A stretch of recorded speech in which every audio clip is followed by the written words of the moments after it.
Hey guys, welcome back to R&B Reptiles Presents. I suppose that's what we're going to call it. So we have Justin Julander here. And yeah, you guys are going to have to stick around for this one. It's going to be a great episode.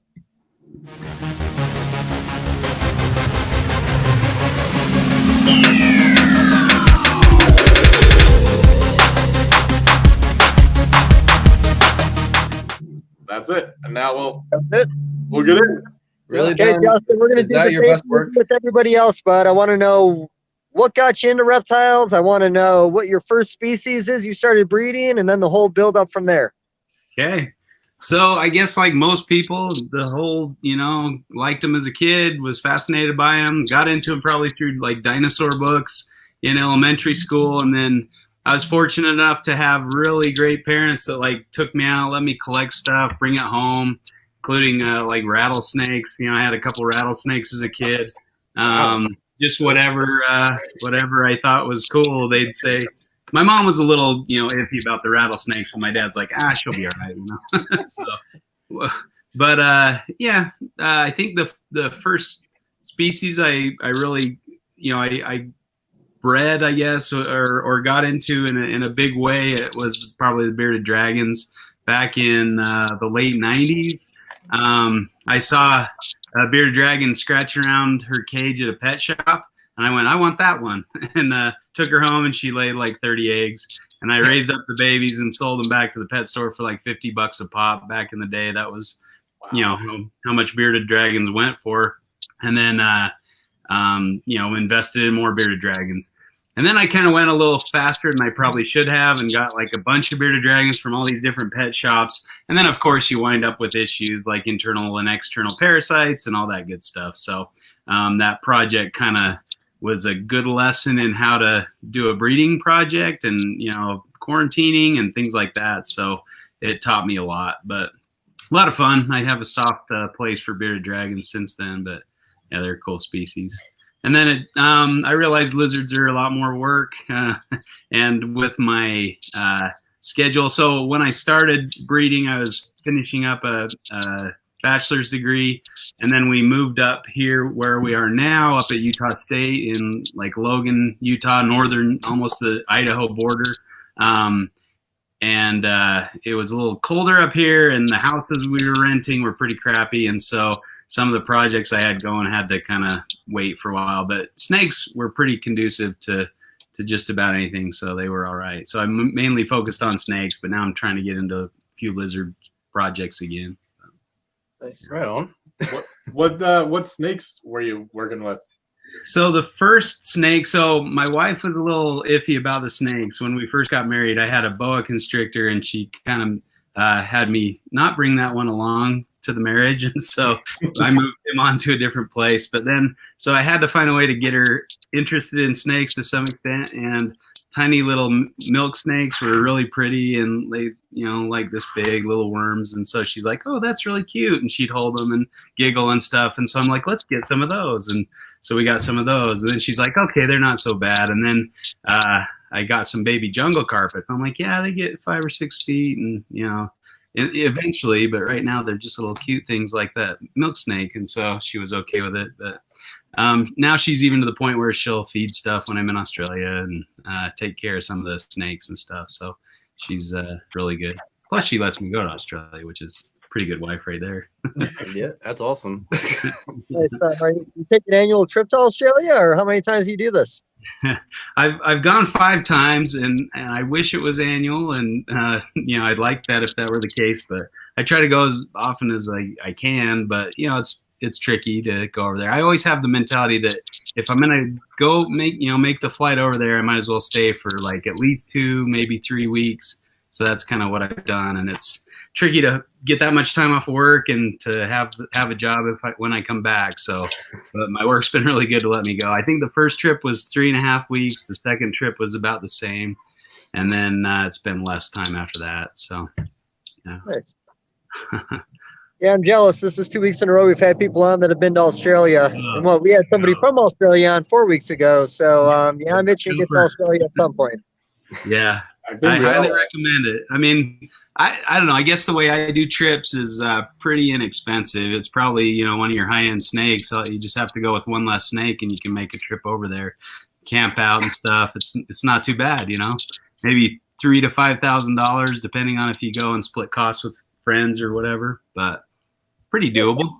Not too bad. I think Brian had that Brian did that trip with a bunch of people maybe 8 years ago, maybe 10 years ago, and Mhm. I want to say it was $6,500, and it covered everything, every zoo, every hotel, every plane ride over there. Yeah. I mean, I'd do it on the cheap like you, to tell you the truth. I'd be kind of afraid of sleeping outside, but yeah, you know, everything else sounds great.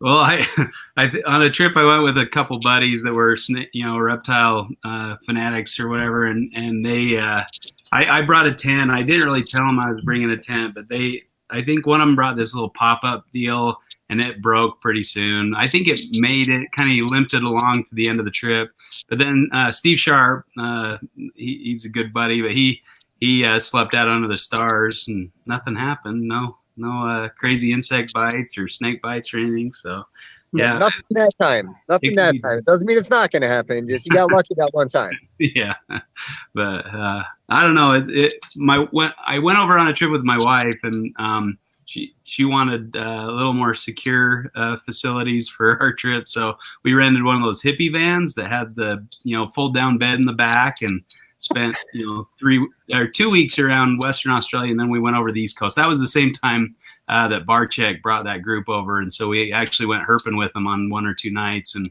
I gave a talk at the same symposium or festival or whatever they called it that Brian did. So yeah, it was pretty fun. But I felt bad for some of the guys that were in the group, because we were herping around Brisbane area, and they had to go back to the hotel while I got to keep herping. So, and right after they left, we found this beautiful coastal carpet. It was like yellow. It looked like a jungle, yellow and black, you know, sitting on the side of the road. So yeah, I felt bad for them. That's yeah, awesome. At least you got to see it. Yeah, I wasn't complaining.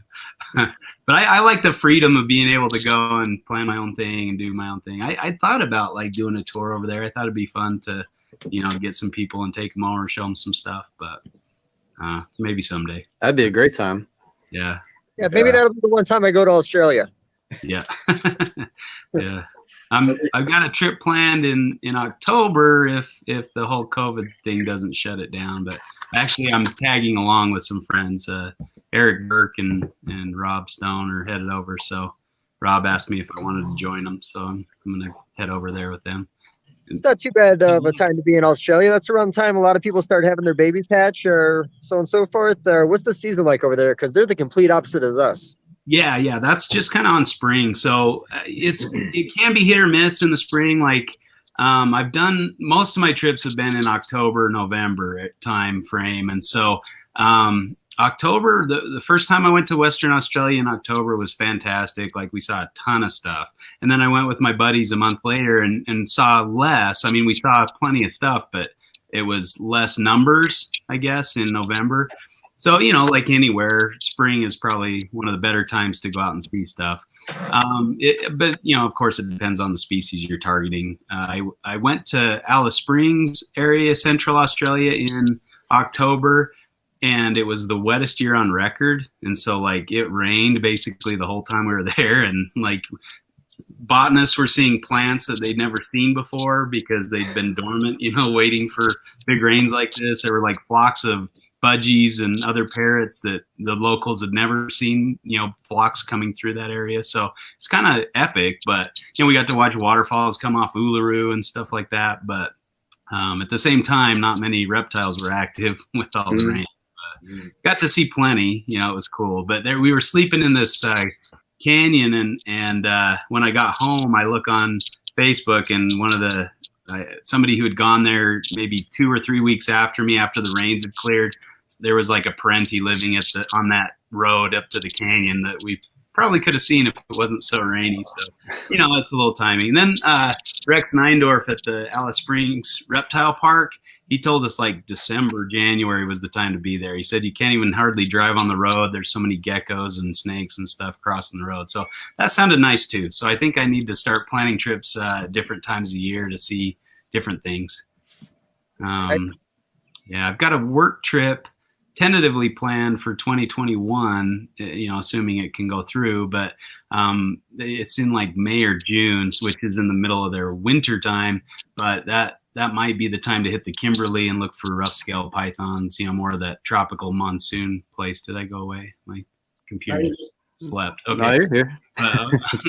I just went black on my screensaver. So, but yeah, so I'm hoping to make it up to the Kimberley before the cane toads go up there and decimate it. So they're headed through there. So see how it goes.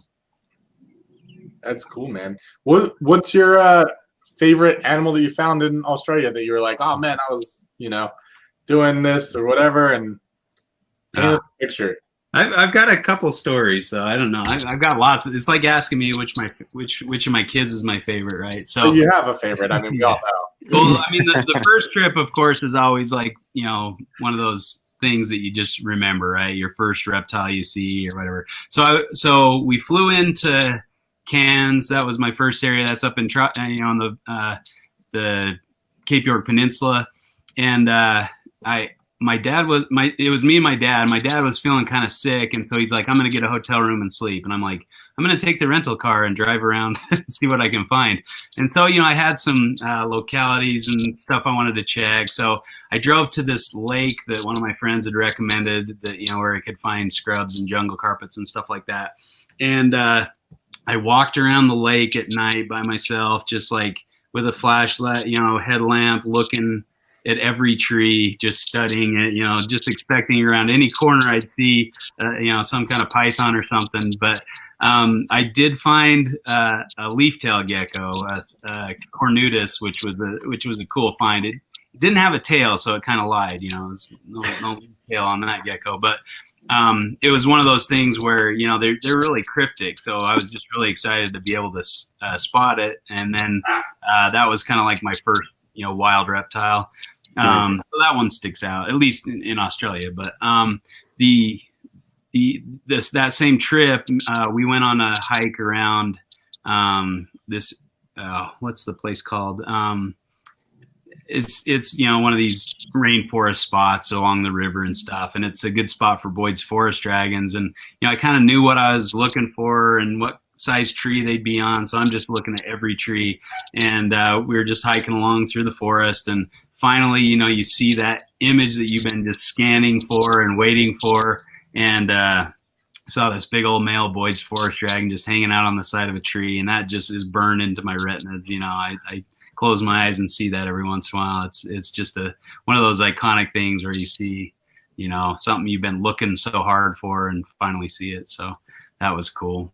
I guess my favorite reptile over there is probably the parenti, and we'd stopped in Mouth. We were hanging out by a beach. There was like a free shower there or something, so we were showering off in one of the beach showers, and then we took a little nap. It was like the heat of the day. We didn't expect much to be out, so I'm just laying on my sleeping pad in the park, and all of a sudden Steve Sharp comes running over. He's like, dude, there's a parenti right over there. I'm like, bolt upright, run over to the car, and it's like cruising under our car. And we sat and followed that thing for a good half hour, 45 minutes until it had enough of us and took off. But that was the one I really wanted to see. And that's awesome. Yeah, it was really fun. But I'm sure. Okay, one more. Since you're twisting my arm here, right? We were walking through a canyon in Karajini in Western Australia, and Karajini is probably the coolest place on earth. It's these red rock canyons, permanent water going through. You can find big Barron's olive python, stuff like that. And we're walking along. I think me and my wife were having a little argument because she didn't want me to go into the canyon at night, and I was trying to go to the canyon at night, asking her, hey, what if I go just dip down here for a little bit and go through the canyon? And no, you can't do that. I'm like, oh, you're telling me I can't do, one of those fun little conversations. And I didn't go to the canyon at night. I had to go on the next trip when I was with my buddies. So if that tells you anything. But anyway, we're walking along and kind of having this little discussion. And I look over on the wall, and there's this Hammersliensis, one of the southern Pilbara rock monitors, hanging out on the rock. I'm like, okay, conversation done. We're going to watch this lizard. And we just sat and watched it crawl all over, eat bugs. It was so cool. And then it just, when it was done kind of eating and foraging, it just crawled up on this little shelf and just laid down and like was overlooking this valley. I've got this great shot of it just looking over the canyon.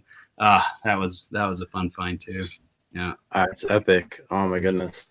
Okay, one more. All right. So my wife and I were headed back to Perth to catch our flight in the morning, and we were staying with a friend in Perth, and we wanted to be there kind of at a reasonable hour. So we planned to be there around 6 or 7 or whatever. But then we were cruising through this one area, and there were these 2 DOR imbricata, the Southwest carpet pythons on the road. And I'm like, if there's 2 DORs this close to each other, this has got to be a pretty hot spot for this python species. And so I'm like, hey, let's hang out here until it starts to get dark. And I was like, well, I don't want to inconvenience our friends. You know, there might be a chance you're not going to find it. I'm like, okay, give me a half hour after the sun sets, and then we'll go, you know, if I don't find one in a half hour. And so she's like, okay. And so sun goes down, start cruising. 5-10 minutes after we start cruising, here's this big old imbricata starting to cross the road. And I jump out. I'm taking pictures and videos and stuff. And that was an epic find too. I was pretty excited about that. So, and then I was down kind of in the brush taking pictures and videos, and all of a sudden I hear, Justin, where are you, Justin? I'm like, I'm trying to video, you know, so I'm trying to be quiet. And she's like, are you okay? Where are you? Yeah, I just kept yelling to me. And finally, I stopped the video. I'm like, I'm good. I'm just recording. I guess I said it a little too aggressively, but she's like, okay. Yeah. So that was another favorite find. Too many favorites. And we like to hear this stuff, and that's why you're on. Well, this weekend I went down to St. George, which is in the southwest corner of Utah, and went herping with a couple guys down there, and spent the weekend down there. And there was, I was hoping to find a Gila monster, of course, because that's kind of the best find down in that area.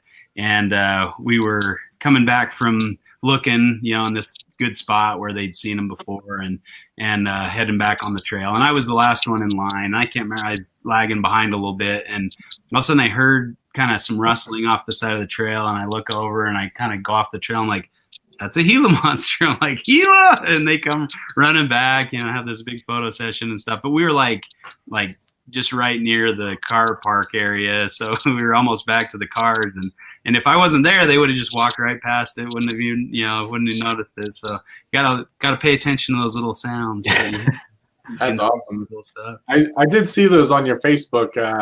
Yeah, shared pictures of that. It was awesome. Yeah. You got really close up.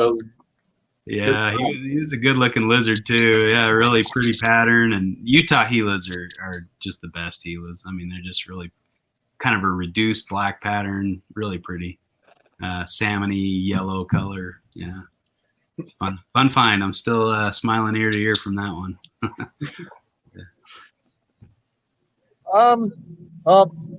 What other so I only got to Facebook stalk you a little bit. I think Benjamin put most of the time into stalking this week. So currently, I have an idea of some of the species you're working with, but what all do you have going on right now?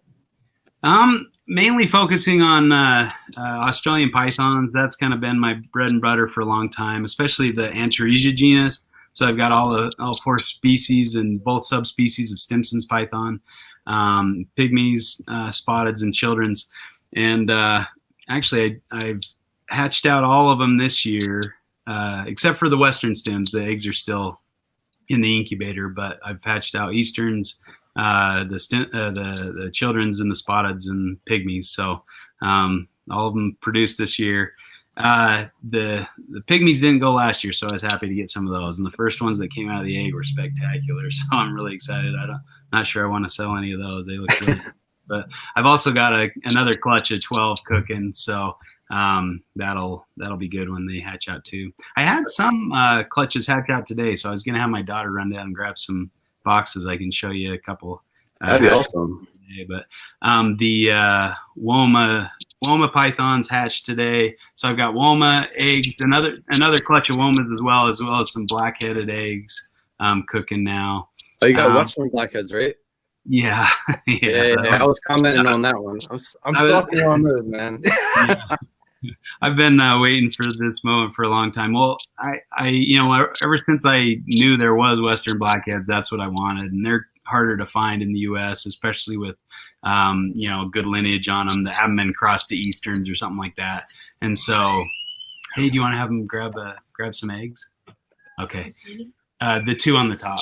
So the what was I talking about? Yeah, the blackheads. I finally was able to get a pair from Ryan Young. So he had a couple pairs, and I went and saw him at his house. And Ryan's like Mr. Locality. Like, he knows if things are have good lineage and good background, or else he doesn't get them. So I knew they were good getting them from him. So he traded me a pair for a bunch of blue tongue babies, and so I've had some eggs hatch, or eggs laid, but none of them have hatched yet, and so that's kind of been a bummer. But what do you do? So so this time I've still got 3 eggs going strong, so hopefully they'll make it the distance this time. So yeah. And Nice.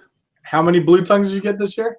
I've only got 1 litter so far, and it was the baby didn't do so well. It was 1 baby and a bunch of slugs, and the baby was kind of weak. So that first litter didn't go well. That was for my oldest female, but I've got 2 females that are ready to pop, Northerns, and I don't think my Western's going this year. So she didn't really start feeding heavily after last year's baby, and didn't really gain her weight back. So I wasn't even sure I was going to pair with the male, but then she started eating well and stuff. So I decided to pair her up, but she didn't. I don't think she's going to go. She's not gaining enough weight. Thanks. So yeah. But I guess she could surprise me. That wouldn't hurt my feelings, but Yeah, right. so this is a clutch of Eastern stems that just barely hatched, so they're probably not too exciting. They're probably still, that egg shine on them, but pretty nice. This is from one of my where's the camera? This is from one of my really nice pairings of Eastern stems. I've really refined these guys, and they're really nice. A lot of people think they look like you can leave that on. Almost look like Western stems. There's one in here that's really light, but it's still attached to the umbilicus and just hanging out on the side of its egg. But it's almost like a hypo or something. It's really crazy light. So I guess I'll post some pictures of those when they're out and shed and stuff. They always look not as good when they haven't shed yet. And then I'm really happy to have Womas again, because they took the year off last year, and I've got a pretty nice line of Womas. They're good looking snakes. So got that. Yeah. Really, these guys develop a really orange belly and just look good. So Those are good looking, man. Dang. Yeah. Yeah, I'm having a hard time with the camera here. It happens to everybody because it's in reverse. Yeah, right. Yeah. That head is so orange. It's awesome. Yeah, they're so cool. So, with Womas, I've heard a lot of people, we've had a little trouble with eggs. I'll say, we usually lose like 1 or 2 eggs a clutch on average. I've talked to some people that get 100% hatch rate. I've heard of a million different ways to do it. What do you do for your Woma eggs in the incubator? I add a little less water on the front end, but then with this clutch, I really just made a point of opening up the egg container pretty often during incubation to get some air exchange. I've heard, that was advice given to me by a guy who produces a lot of blackheads, Jordan Parrott. So that was really helpful. And I think only one the Womas died in the egg this year, which is pretty good. Usually I've had the same problem that you're talking about, where half the eggs hatch. So I think it's just that air exchange is important. And if you have a bigger egg box for those, they're really just sensitive to moisture, it seems. So I'd give them a bigger space, bigger egg box, and then I've got them just incubating straight perlite, but I've hatched them on vermiculite or perlite vermiculite mix, or on the grate over water. So seems like a lot of different ways work. I've got the blackhead eggs on grate over perlite with water, with a bit of water underneath them, and I've just been opening the egg box every day. So that, I think that Barker method of using like a foam box with glass over top, you know, in the incubation media, that allows for pretty good air exchange. So yeah, get out of here, chickens. No, where'd my family go? They were supposed to take them back too. Okay. That's right. I believe it might have been my friends Grant and Mary with Rec Room with their Wilma eggs. And if this is them, I could be confusing with somebody else. They started using the Sims boxes, had them on the shelf, and then would have the box at an angle, allowing the water and the moisture to build up on the top and then just kind of go down and drip down the other side, never making contact with the eggs. Yeah. Now, I don't know how many air holes they had in there for that, but if it was them who told me they did it that way, they said they had a lot of success, so the numbers got greater when they started going that way. Yeah, that would make sense because, I mean, that's the moisture, that extra water dripping on the eggs or something is what kills. And I think this egg that the baby that died in the egg was probably because of that, where when I'd open the box, like the water would kind of, run down a little bit and then drip. And I'm like, oh, come on. So I'd have to wipe off the eggs. And I think that egg was kind of one of the ones that was in the way or got the majority of the water dripping on it. So what do you do? Yeah. You'd think I'd learn by now, but I still make all these stupid mistakes. So, I mean, go ahead, Ryan. No, I'm just curious. I want to hear about your pygmy pythons because we got ours from you, and we kind of like go to you for all our advice when it comes to this sort of thing. So, how's your collection going with them? How's your season going? Any advice for people that are trying to work with them?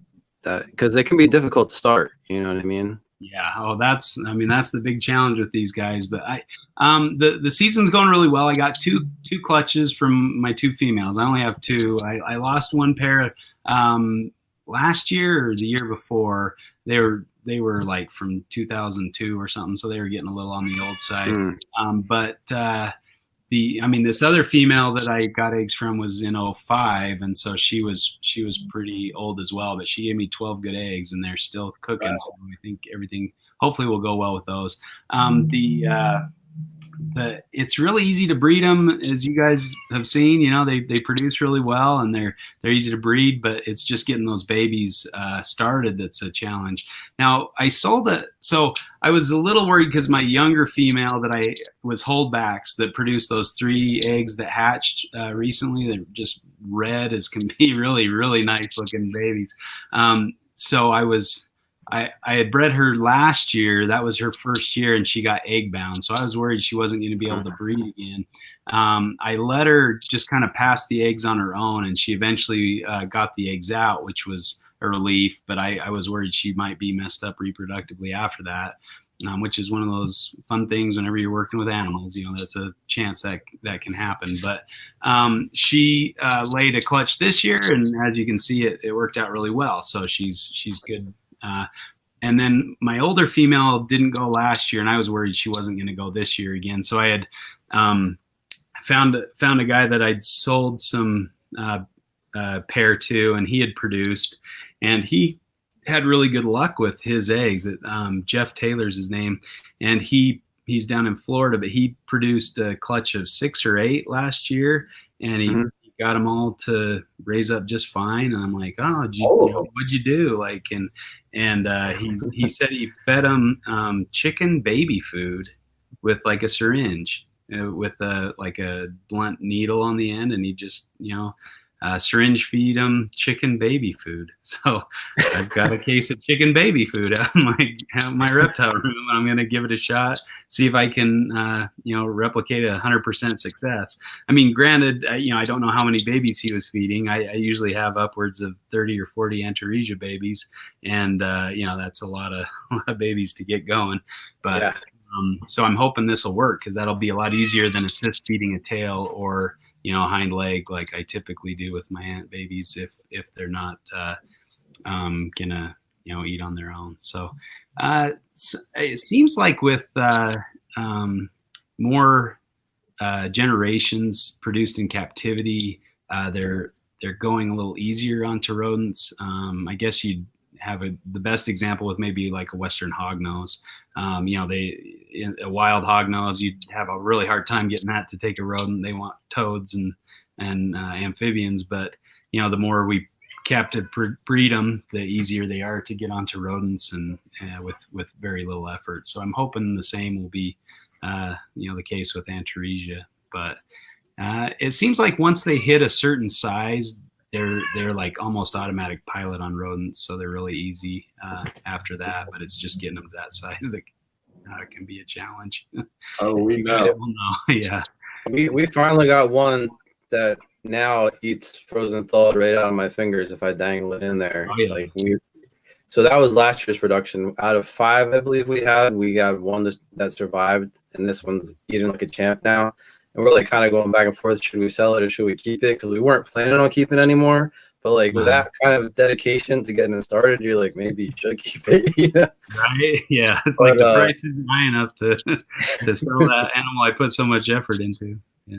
But we just had a clutch from our youngest pair that we got from you of 7 eggs. It's our biggest clutch so far. So they're incubating right now, and I'm expecting to see them pip in the next 14 days or so. So fingers crossed, this is our year. Yeah, that'd be great. Well, Ian, I hope if I can share any tips. I mean, that's the tip I'm going to try this year is the baby food thing. We'll see how that works. But he swears by it. He said he had really good success and they grew really well and did fine. So I'll give it a shot. I'll try anything once. But another trick I heard from a colubrid breeder was taking frozen thawed pinks and then putting them in boiling water and having them kind of cook a little. That worked really well for my Western Stimson's pythons. They were kind of picky, and I had a hard time getting them started. And somebody told me that trick, and so I tried it. And I think I had probably 75% of my 30 babies eat just doing that. So I was really happy I didn't have to assist those anymore. And it's I got to thaw them out anyway. What's the difference thawing them out in boiling water? So that was a really helpful tip. So it's nice to kind of talk with people and share different ideas and tricks and tips. So when you did that, did you just heat them up or did you fully cook them? Well, I think to get them to the point where they were thawed, they kind of cooked a little bit, especially on the outside. So I imagine it changed the smell a bit. I didn't really smell them too long or too hard, but they probably didn't smell the same as just a regularly thawed pinky. But they did kind of have a color change. They were a little more bright red versus kind of that pinkish gray color. So I think it did change something and cook them a little bit, at least on the outside. Do you want to take them back down? Yeah. So yeah, that was a tip that worked really well. When you say that you're gonna use like a syringe, and we've talked about maybe using catheters, that type of thing. How far in are you planning on putting that tip into the mouth of a? Say, are you like going to try to get it into the stomach, or are you just trying to, fire hose it in a little bit? Like, what's the? Yeah, I mean, I'd worried a little bit about that because where these Antaresia babies are so small, you don't want to go too far. You could potentially perforate the stomach or something. So yeah, it's a big concern. And I think, I went with there was a 10 mil like bird syringe on Amazon that I went with, and it had these rubber like silicone attachments, little needle attachments, so silicone needles, and some were a little too floppy, but one had pretty good rigidity. And I tried it on a baby Centralian python that's been kind of a picky feeder, and it worked pretty well. So basically, I just put it down maybe 2 finger widths on this Brettles python, which is a little bigger. So I don't know that I'd go that deep with an Antaresia, and then I kind of put my thumb. So if the needle went here, I put my thumb there, and then put the food in, and then pulled the needle out, and kind of held my finger there and kind of massaged it down so the baby food would go down rather than back. But he didn't really try to regurgitate or anything like that. I don't know if you try to assist feeding tails or legs, but man, half the time they try to spit it back out, which drives you nuts. So Ben has a ton of experience with that. So I've done it only a couple times. Normally it's Ryan. Yeah. I'm actually Many frustrated nights spending hours trying to get these tickets together. Oh yeah. I know that well. Yeah. Half the time you're just like, fine, if you want to die, go ahead. You know, that's your choice. But I'm done with you, at least for tonight. Yeah. Yeah. I'm looking up the syringes right now. Do it on your own time, buddy. We're in the middle of this podcast. Jesus Christ. I got the one that had like a green. I think it was green. Don't put the description now. He's going to keep playing on the computer. Tell him afterwards. This is valuable information, man. Okay, we'll have a link to it on the podcast at the end for everybody. So I don't know. I gotta make sure it works first before I recommend it too much. But yeah. So in the wild, what are babies starting on that we're having so much trouble in captivity? Is it like a lizard diet? Yeah. Lizards, and I imagine I know some people breed like the clone geckos or whatever to Hypogenetic house geckos and so on and so forth. Yeah, and I think some species are helpful for that. I know Casey Lazick, he was probably the first one to really breed them in the United States, and he said his first clutch went pretty easy on rodents. He's like, I don't know what everybody's talking about. That was a piece of cake. It was really easy. But then he said the next year, none of them would eat, and they were all refusing for any rodent at all. And he said one time he just got frustrated. I think he said he had like a stillborn gecko, that had slit the egg, came out and died, right after. And so he put that in there or something. And he said that the thing didn't even hit the ground, and this pygmy python was all over it, So they definitely come out hardwired wanting lizards. And, it makes sense. There's a billion little lizards over in Australia and not a lot of, mammals running around in where they live. So, makes complete sense that they would look for lizards. Plenty of small skinks and things. I've tried some of the lizard scents from some of these. What's the place that makes the sausages for Right to Lynx or whatever. Yeah. I tried. They have a line of scents, and I tried the lizard scent. I saw maybe it helped maybe 10% of the time get them a little better. I put shed gecko skin from a Nephurus onto a pinky, and that maybe helped a little bit, but not a ton. They were a little more interested. They'd sit and smell it and nose it and stuff. So I think changing that smell probably will help and maybe that's why the boiling worked so well, because it changed it from that strong rodent smell or whatever to something a little more neutral. Maybe, I don't know that, but they were a lot more inclined to eat that boiled frozen thawed pink than they were just a regular pink or a washed off pink or whatever. So not sardine oil. But yeah, I haven't tried that yet. I've heard people using fish or fish sand or fish oil or whatever, and I've heard that works. But I don't want to smell like fish oil, so I don't. Yeah, that's what I'm saying. Keep your sardines to yourself. Yeah, but I have a nomination for the next podcast. We need to actually talk to someone who works for the species that's not trouble feeders, because I feel like every week we're talking about all these tricks and getting these animals to feed on every species we covered since we started the show. You don't want to talk to ball python people. Well, we're kind of talking ball python people. I think everyone in this room has ball pythons. I gave all mine away, so I don't have any more. Is that what you're doing? No. I was just too lazy, I guess. I wanted somebody else to take care of them for me. Lazy to work with the laziest species there's ever been. Yeah. Shows you how lazy I am, I guess, or how focused I am on getting Antaresia babies to feed that I don't even remember to pair my ball pythons up. But you're force feeding tails, but you won't do ball pythons. That's great. Exactly. Because I don't have any more time, because I've been force feeding tails all night. After that, I'm exhausted. I just want to go to bed. I don't want to pair up ball pythons. I hear you. The other, so Casey gave that gecko and the pygmy took it, without hesitation. And he said I think he fed a few more lizards, but he saw that there was a switch that turned once they reached a certain size. And, I don't know what that size is, but, eventually all the Antaresia go on to mammals. We were actually cruising up in Darwin area, and we found a DOR children's python, and it had a food bolus. So we kind of squoze it out, worked it out, and it was a rodent of some sort, some kind of rat or mouse or something. But once they hit a certain size, they do switch over to mammals. So once you get them big enough, they're the easiest things in the world to feed. So I don't know if you got that. I think is it Mark O'Shea's book, The Giant Book of Snakes or whatever, and it's that huge fat book. You guys have that one? I've seen it. I don't have it. On the shelf. I don't remember, but yeah, there it is. That's we're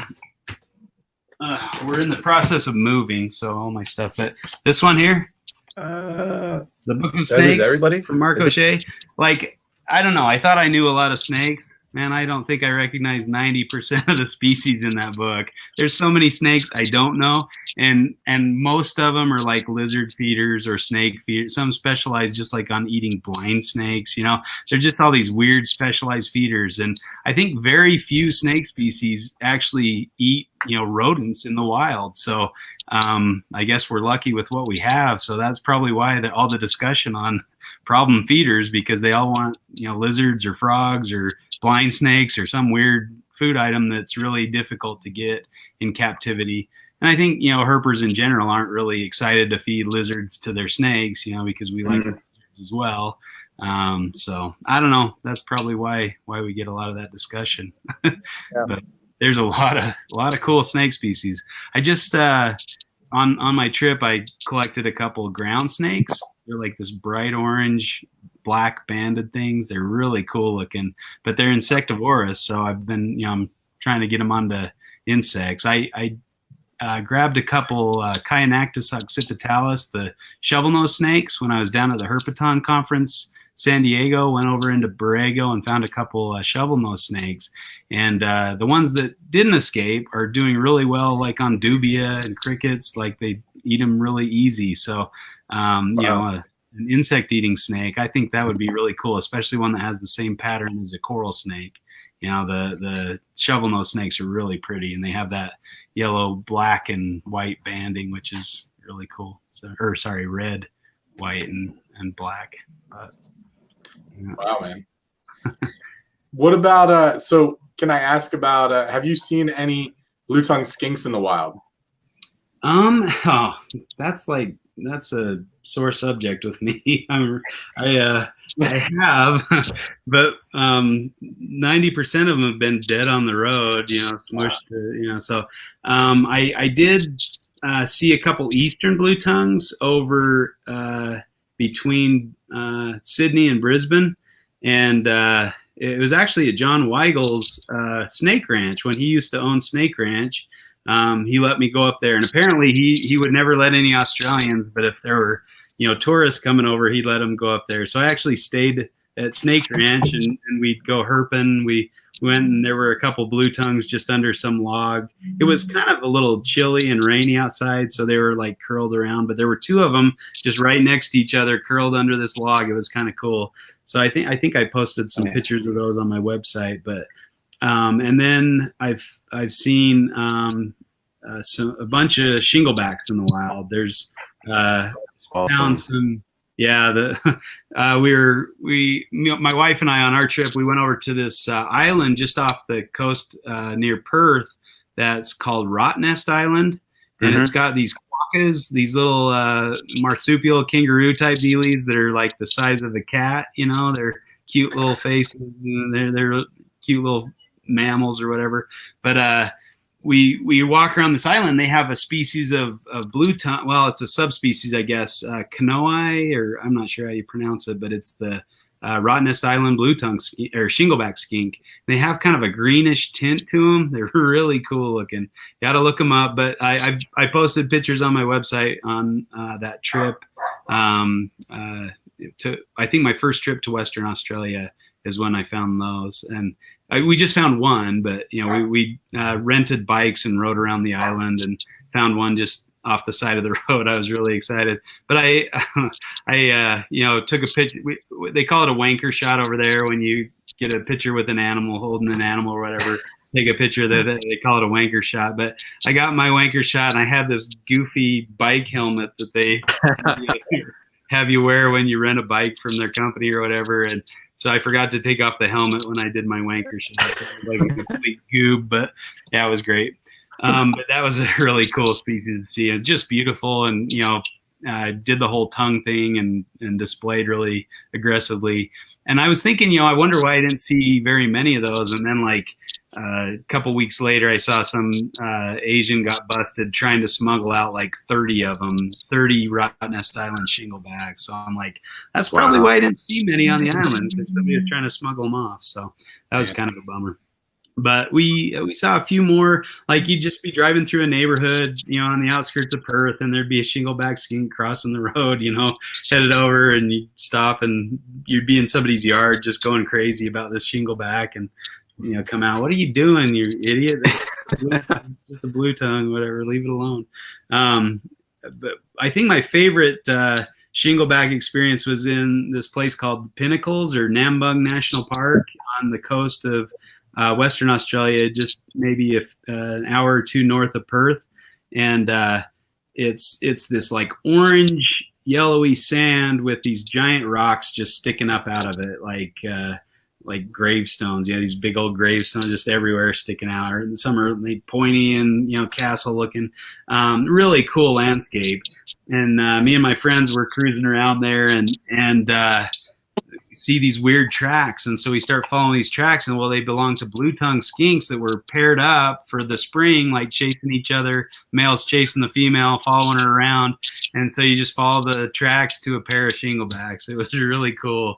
So we just sat and watched them, and watched them interact. I got some pretty good video that I put on my YouTube page of that in the Pinnacles video, or herping Nambung or something like that. But it was really fun to watch those. And we found, Steve found it. He was the only non-carpet guy there, and he found an imbricata, the Southwest carpet python, just coiled up right next to one of those pinnacles. It was like the ideal location to find something like that. Usually you find them like in a trash bin or trash heap or something on the outskirts of town, but this was like prime, cool looking habitat, and we posed it up on a rock and up on the tree and stuff, so it made it look really cool. But that was kind of fun.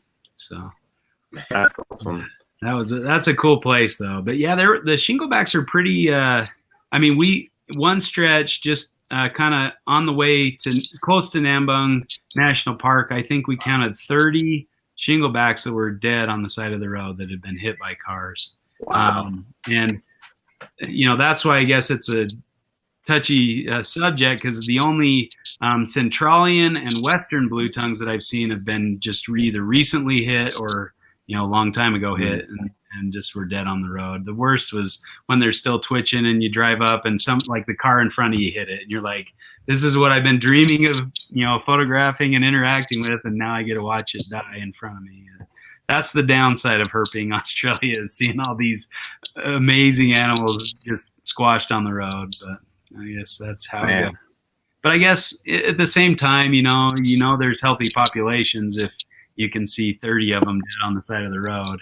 Either that, or they're just they don't degrade very quickly, because they were pretty flat and mummified, but they were still around. So I don't know, maybe that shingleback, their thick skin helps them stick around for longer. I hear that they don't like the laws right now in Australia, and so they're just trying to, play in the road. Yeah, I don't know. I think I tried to export some Western Stimson's pythons to Europe, and that's I imported them from there, and I had all the paperwork from the importation. Everything was done legally. They were imported as Stimsoni, the Western subspecies. So like I thought everything was legal, right? They stamped the import documents and let them come in, and I got them, and bred them, and then I was gonna send some back to Europe. And they said, no, sorry, we're not going to issue those permits. And I said, well, why not? And they said, well, we can't tell if they're illegal or not. I said, well, you stamped the doc. Doesn't that make them legal, your little stamp? No, right. Sorry. And I said, well, you issued me permits for Stimsoni last year. No, we have no record of that. I'm like, here it is. Here's the permit right here. Well, we have no record of that. I said, well, I do, I was just pulling my hair out. I don't know what to do with those guys. So it's not worth the effort just because you never know what rules they're going to follow or not. So I've just been trying to sell them around here instead of exporting them, but Yeah. frustrating. Or there's a market around here for them. Yeah. Sure. So before you were talking about blue tongue skinks on the road, I don't know what statistic I heard in the past, but tens of thousands I think die on the road there every year, and I think that was an argument when they're like, why can't we export these things? 25,000 are dying on the roads there every year. They have too many of them anyways. We're all greedy and we want them, so any excuse to get them over, any random thing to throw at people, but. Yeah, no, that's tragic. If I went all the way to Australia and only saw a bunch of dead Australians or Westerns on the road, I'd be sad. I might not ever go back again. Yeah, well, that's some of the motivation that keeps me going back, because I want to see them. So that's one of the target species for this trip in October is the Westerns, and I've got some areas that I've been told that they're a little easier to find. So hopefully I'll be lucky this time and be able to see a live one. But yeah, it's tragic. And, they told me with that Western Stimson's python export permit that they denied, they said, well, we have to do a study to see how this will impact wild populations. And I said, what in the world are you talking about? How this will these are captive bred, multi-generation. They're going to benefit wild populations because nobody will need to smuggle them because I'm sending over captive bred babies. Like, what are you, I said, I saw more Stimson's pythons dead on the road than I want to export. What are you talking about? You have no clue what you're doing. I kind of wasn't very happy with that lady. And now you're not allowed in the office anymore. It's a mess. Yeah, maybe that's why I'm not applying for any more permits, because they probably banned me for life or something. But so you spent a good amount of your life and effort studying Australian species, so much so that you've co-wrote books, and I think we talked about you having another one about children's pythons coming out that you're editing or something. I've correctly. Oh, sorry, go ahead. I'm just saying, if I'm remembering our conversation correctly at Tinley. Yeah, I've got a book on Nephurus and their relative Underwoodosaurus uvedicolus, the knobtail geckos and barking geckos. So that one we're putting the finishing touches on. We've got Eco, Bob Ashley and Russ laying that out. So hopefully we'll have that ready to go soon. I was gonna hopefully unveil it at Tinley, but I think the trip to Australia is at the same time as Tinley, so I don't know if I'll be there. But if the trip to Australia gets canceled due to COVID, then I'll be at Tinley, hopefully unveiling a book. So that'll be nice. But yeah, it should. I don't know. The goal with these books is to show kind of a huge photographic record of as many locality specimens that we can find, photographs that we can get, and which makes it very picture heavy. But we also have kind of the first half or 2/3 of the book focused on their natural history, what they do in the wild, kind of give people a better understanding of them, how they came to be where they are, things like that. We have like different chapters on what they're doing, their reproduction in the wild, things like that. So when people keep them in captivity, they understand their where they're coming from and what they're doing, so they can maybe replicate some of that or meet some of their needs that they have in the wild, so we can hopefully keep them better in captivity.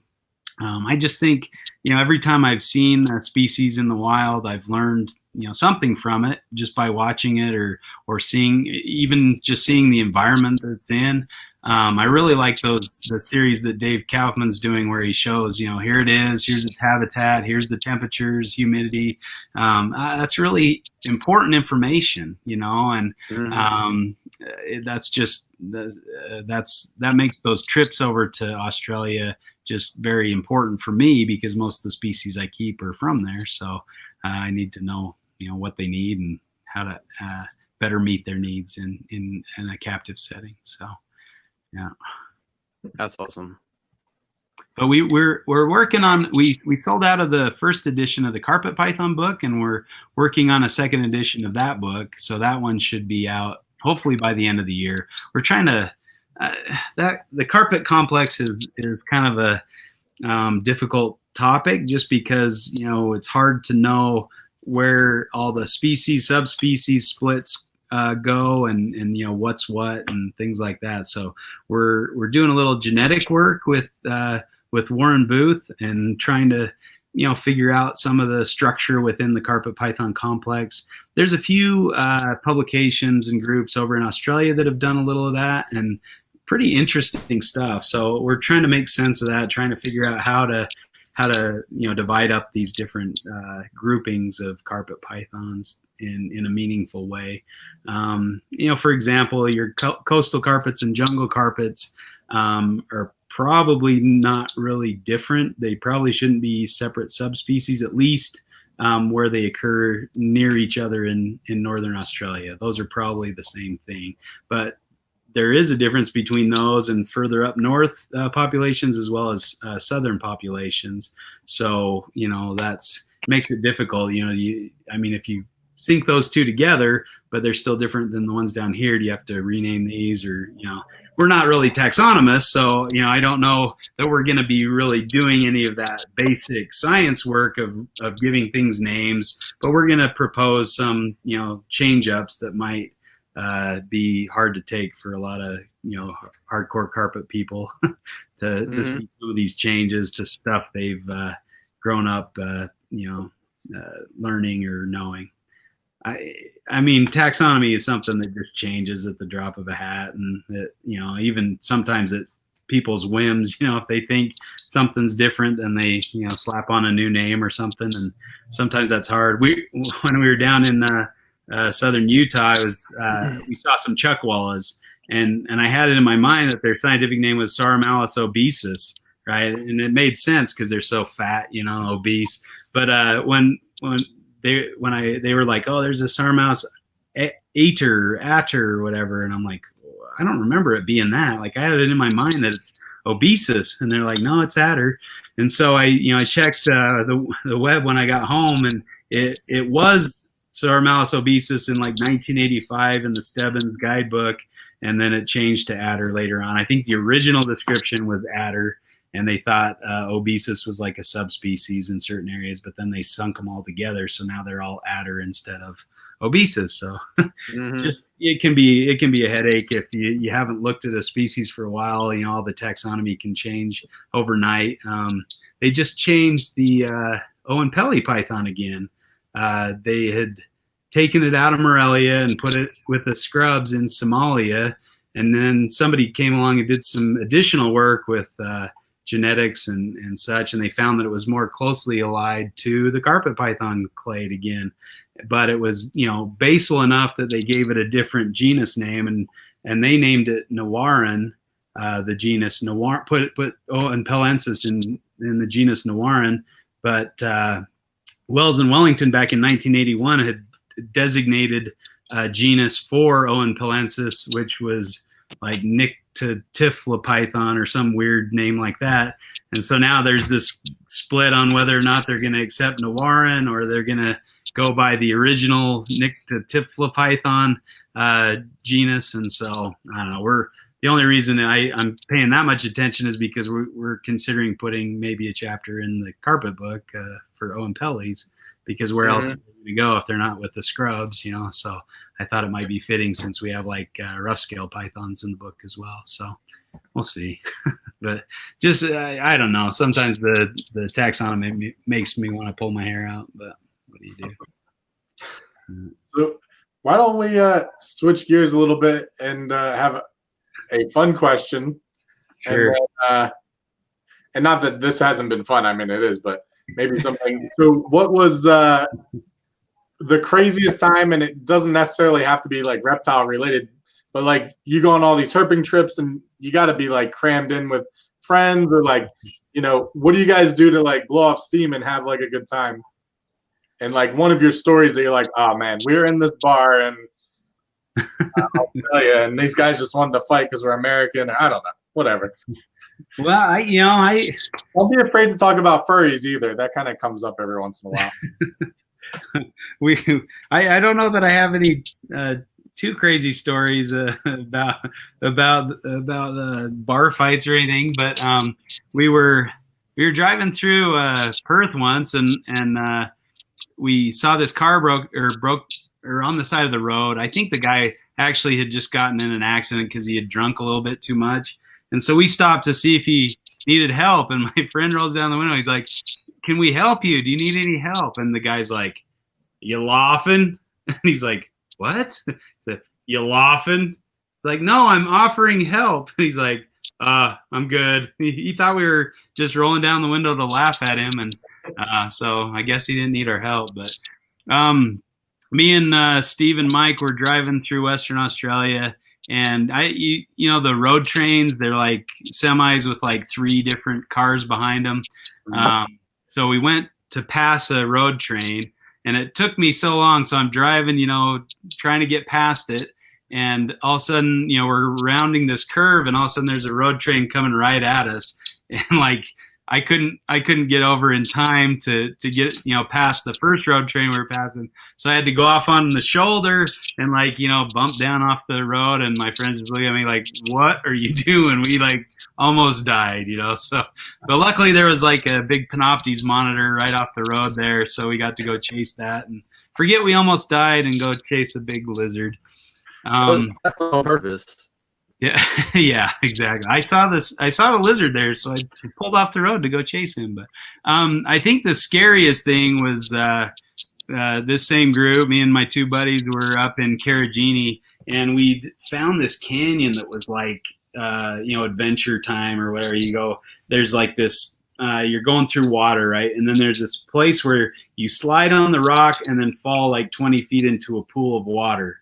And, you know, so I thought, oh, that looks cool, right? So I'm doing my research on this canyon, trying to find all the information I can. And it says, you know, you need all this gear or whatever. But Australians are kind of notorious for making things sound more dangerous than they really are. My wife and I were going on this hike, and there was like this big sign, "Warning, if you don't have class 4 climbing experience, do not attempt this 0.1 kilometer, you know, trail or something." And my wife's just going, "Oh, I'm not doing that." I'm like, it's 0.1 kilometers. Like, you know, and I think like the most dangerous thing involved was like climbing a ladder or something, you know. It just, you know, you needed class 4 climbing skills to get down the ladder apparently. So I was thinking, you know, they're just being overprotective or something. So we go off, you know, this water slide and go down into the pool water, and we're all, you know, high-fiving and thinking it's the coolest thing. And then we get down to the next drop. Well, the pool's not deep enough just to jump into. It's only about knee or thigh high. And so this was the part where you needed ropes or rappelling gear or whatever. And I was thinking, I watched a video, and it looked like you could kind of down climb on the rocks and stuff. So I'm thinking we're probably okay. I brought a rope, like just a hardware store rope, and some leather gloves just in case. And so we get there, and I look over, and it was like a complete like overhang.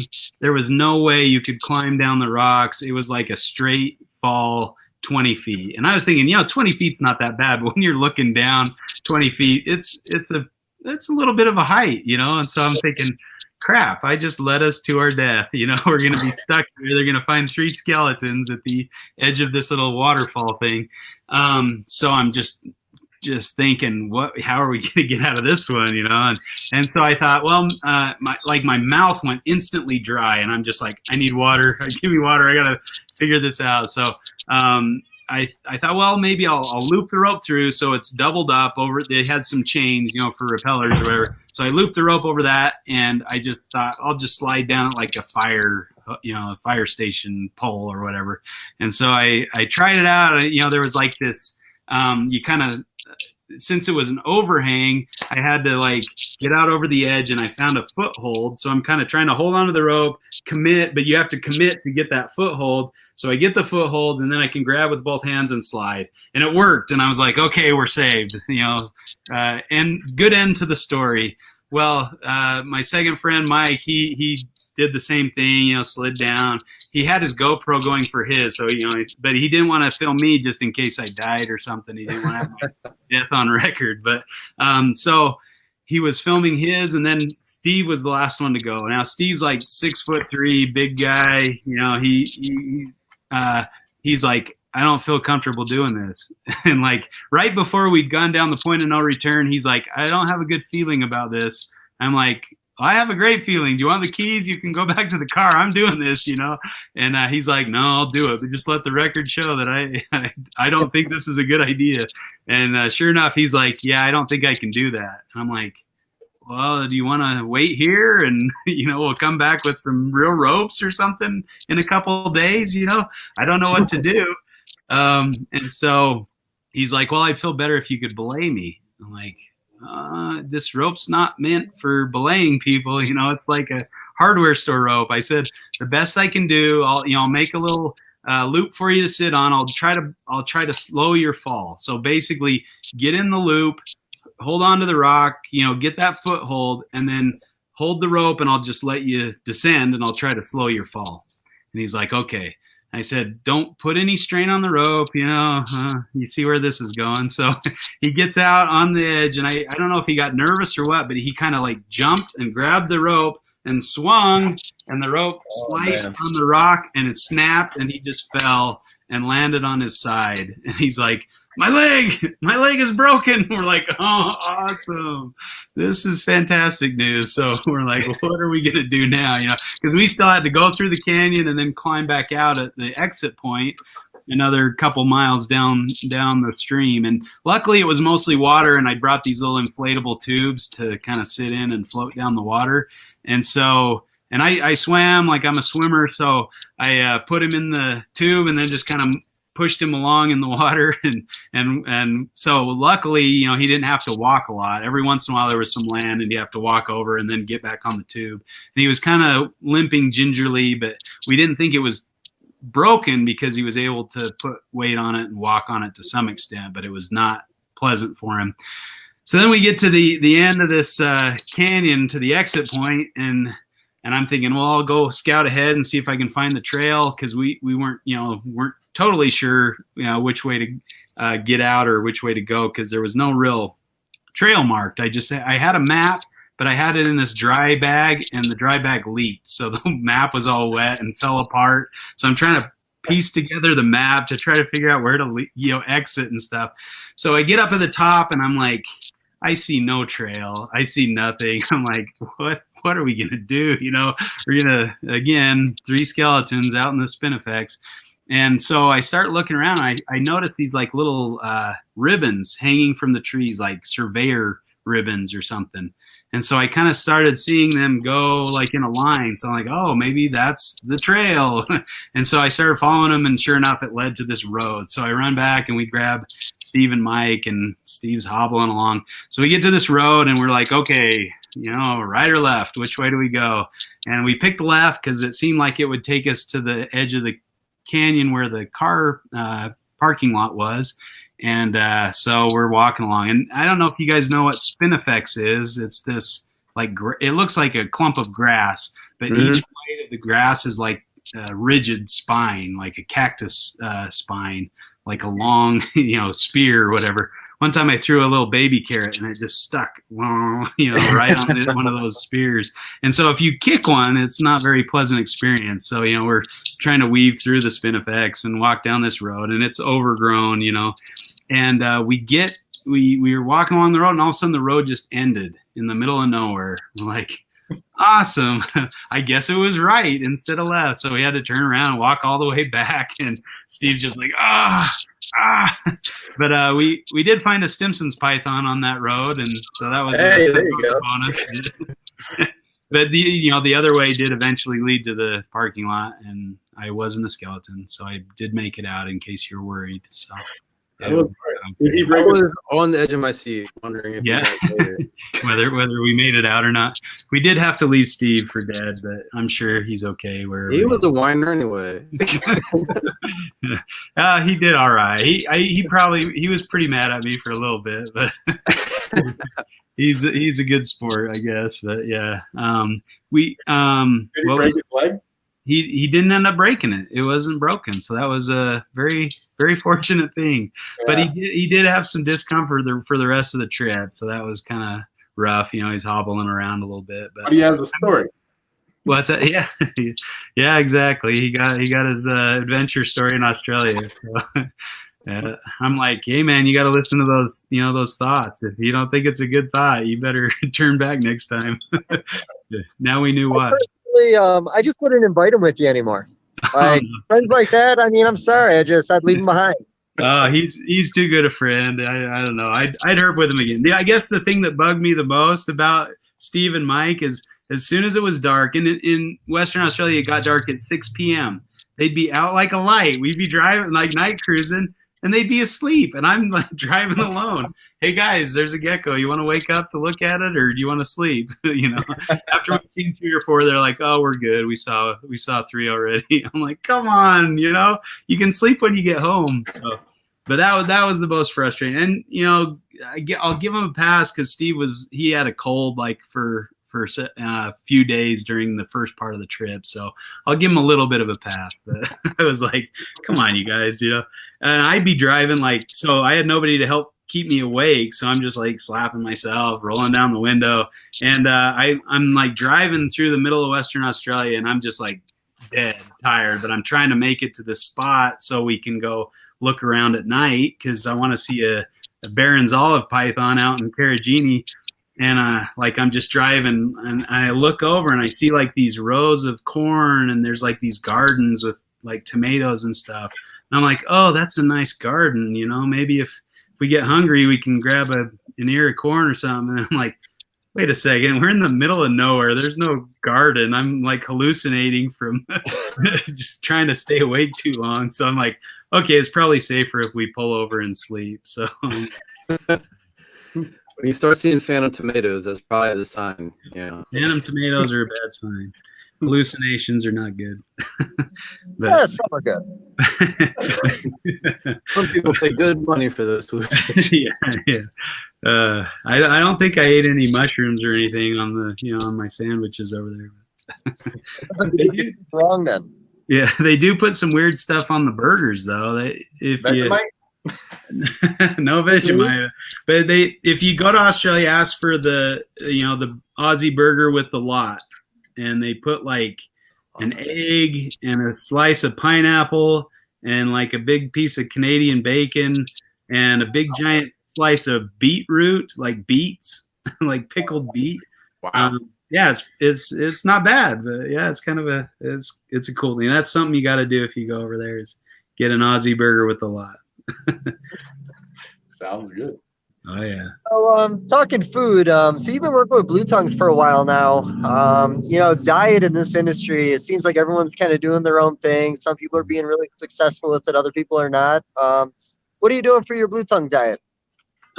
So I've done quite a few different things, and when I started out keeping them, basically I got northern blue tongues to practice for westerns, because somebody told me that if you can do well with northerns, that you can do well with westerns. And so I read all the same literature you guys all read as far as what to feed a blue tongue. And so I kind of made up my own concoction. I took some wet dog food and ground up some veggies, some green leaf lettuce and maybe a couple, like an apple or something, and some carrots and other veggies. And then just mixed it up in a big vat and like froze down little pieces that I could thaw out and give to my blue tongues as I went. And, it was a lot of work and a lot of hassle, and I had to take up a lot of room in the freezer. So I guess I went over to Australia and visited a few of the really successful blue tongue breeders over there. And a lot of them were, they had like a dry cat chow or dog chow mix in the cage at all times, kind of in a little dog bowl, so the skinks could snack on that if they wanted. And then they would feed veggies and like a wet dog food or cat food, depending on the age of the skinks, kind of intermittently. And so I said, that sounds like a nice way to do it. It seems like a very easy way to do it. And I've read on diets of blue tongue skinks in the wild, and they pretty much eat anything that they think is edible, right? So they eat, and I think things vary seasonally. I'm thinking about doing some seasonal variation, maybe having more insects or protein, mice or something during certain parts of the year, and then switching over to more veggies later in the year, something like that after their babies are born, but kind of mixing it up a little to kind of replicate maybe a natural diet. But basically I try to feed them a varied diet. I've used the Rapashi Bluey Buffet and some of those powdered diets. They like the what is it, bug burger or whatever, the meat eater one. Grub pie. Yeah, they like that. They like that one. I usually mix that 1-to-1 with the veggie burger or whatever, the veggie like the bearded dragon mix. So, but I found my westerns really like insects a lot, and I'll usually offer because I breed my own rodents for the snakes, and so I'll offer them like a rat fuzzy or a mouse fuzzy once a week. Give them a little vertebrate in their diet. So, and that seems to give them plenty of protein. So, I don't know. They've done well for me though. I think I've gotten most of them to most of my females to produce every year. So they must be somewhat supported. And the babies seem to do all right. But yeah, I feel like honestly, and I know we've talked about it, at least us guys have talked about it. So when it comes to breeding blue tongues, I feel like I remember a time where I only had like mid-20s and I had a very high success rate. And now we have over 200 and my success rate has gone down. Still trying to figure out exactly why this species is so hard to mass produce. It's probably something simple that we're overlooking on our end. Honestly, some of the more established good breeder males I had when I first started doing this, they were just ugly as sin and got replaced with somebody a little prettier that turned out not to be a good breeder. But, diet is something we played with a lot over the years. I've talked to Don Patterson a good bit. Yeah. Hopefully this isn't a secret of his and I'm giving it to everybody, but he's been doing beef liver. And he finds that the animals really love it. There's a lot of different nutrients in it. There's even vitamin C in it. And he says out of everything he's offered them, they've enjoyed that more than anything else. Yeah. Nothing refuses. So we're a little hesitant about ever really changing the diet because the diet's always worked for us. And, there's been people in the industry that have made changes and it's been tragic. So I'm always looking for new tips to do, but I'm also scared shitless to ever do anything different. Yeah. I don't know. I was listening to a podcast that Brian Barczyk, I think it was maybe it was the one that Forrest did. But he was talking about, his business and kind of how he grew his business. But he said, the economics of, 100 versus 1,000 animals, sometimes you think, okay, if I multiply my number of animals by 10, I'm going to have 10 times the profits as well. And somehow it doesn't work out that way. And I found the same thing. Like the more projects I get, the, I guess, overall less successful I am. So I hear what you're saying with, going from 20 to 200 is kind of a tricky thing to do. And wasn't overnight, just for the record. Yeah, that was a building process over 5 or 6 years on top of it. But and you are right. I mean, when you have too much in front of you, sometimes it's really hard to focus, especially when you work with a lot of different species. But I feel like I'm stubborn as hell. And I talked to Bill Brand a little bit, who's a really intelligent guy in the industry, and he's been working on blue tongues himself. Mhm. He's running into some of the same problems we are when it comes to making a lot of these all in one season. But we did a lot right this year. Cheryl put a hell of an effort into it this year. We did all the diet the way we wanted to. 3 blocks per female. We used as many males as possible. Mhm. And our percentage again was considerably lower than where I thought we were going to be, considering I felt like it went really well this year. So, we're still trying to figure out exactly what we're doing wrong. It could be something simple. Talking to Chris Cupper a few weeks ago on how they're doing things in Australia, I thought was pretty educational. Now, one thing that he does, and it's something more done with Easterns, is he's heating them up. And he was talking upwards of 110-degree hotspot sometimes before putting them in breeding. And, with a lot of species we worked with, cooking sperm is always a big, fear of mine when it comes to anything. And we blamed one bad year we had on it because we ran the males a lot hotter. But, no, with your boys, I mean, like I said, it's such an easy species to work with. It's honestly, a lot of people say it's difficult. I think it's probably the easiest thing I've ever bred. Yeah. But just having a lot of trouble breeding them in numbers. Yeah. Well, I wonder if it's something we're not realizing. Just when you're talking about that, I'm thinking, could there be something, to do with pheromones or something, in the air for if they're typically maybe more solitary species, except when they might pair up or something. I wonder if the mix of just a lot of animals in a smaller space could contribute to that.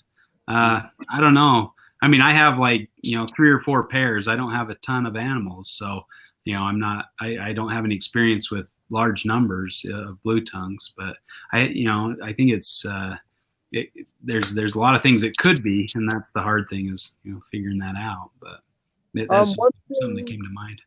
Pheromones. It's actually something Cheryl brought up recently because I think our male to female ratio is not the best. It's probably like 1 male to 2 to 3 females right now. But then we get breeding, and half our males don't want to breed every year. Some that bred the year beforehand won't breed this year. And, we're causing us to have to do like 1.4, 1.5, which has been proven in the past not to work for us. I had a male back in the day. His name was Bam Bam. I could put him on 10 females every year, and I got 8 winners every single year out of him. But he was fucking ugly, and I got rid of him. But he was the best breeder I've ever had, so mistakes have been made. Yeah. But, pheromones, we've even talked about maybe like dividing the males up into different sections of the house this year for cool down. Maybe not having so many in one room might help us. But like I said, there's a way to break the code on this thing. I'm not willing to say these things can't be produced in numbers, and I'm sure Bill's the same as me on this one. But, who is it? Ray Gerge's had the best year so far in the United States. I want to say his best year was over 300 babies, I think was the best he's ever done. Maybe mid 300s one year, and that was about 3 seasons ago.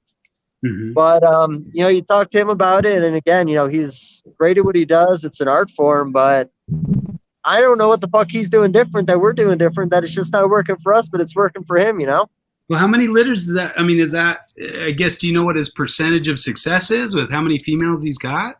So yes. I think you might have. Tell me. You can just say you don't know, Dave. You don't have to just hang Oh, he just came back. sorry. It was a finger slip. I kind of did something, and now it's gone. But Get excited. It's fine. I don't know how many he has exactly. And, a lot of his litters tend to be 10 plus babies. We've been getting 10 plus babies quite a bit.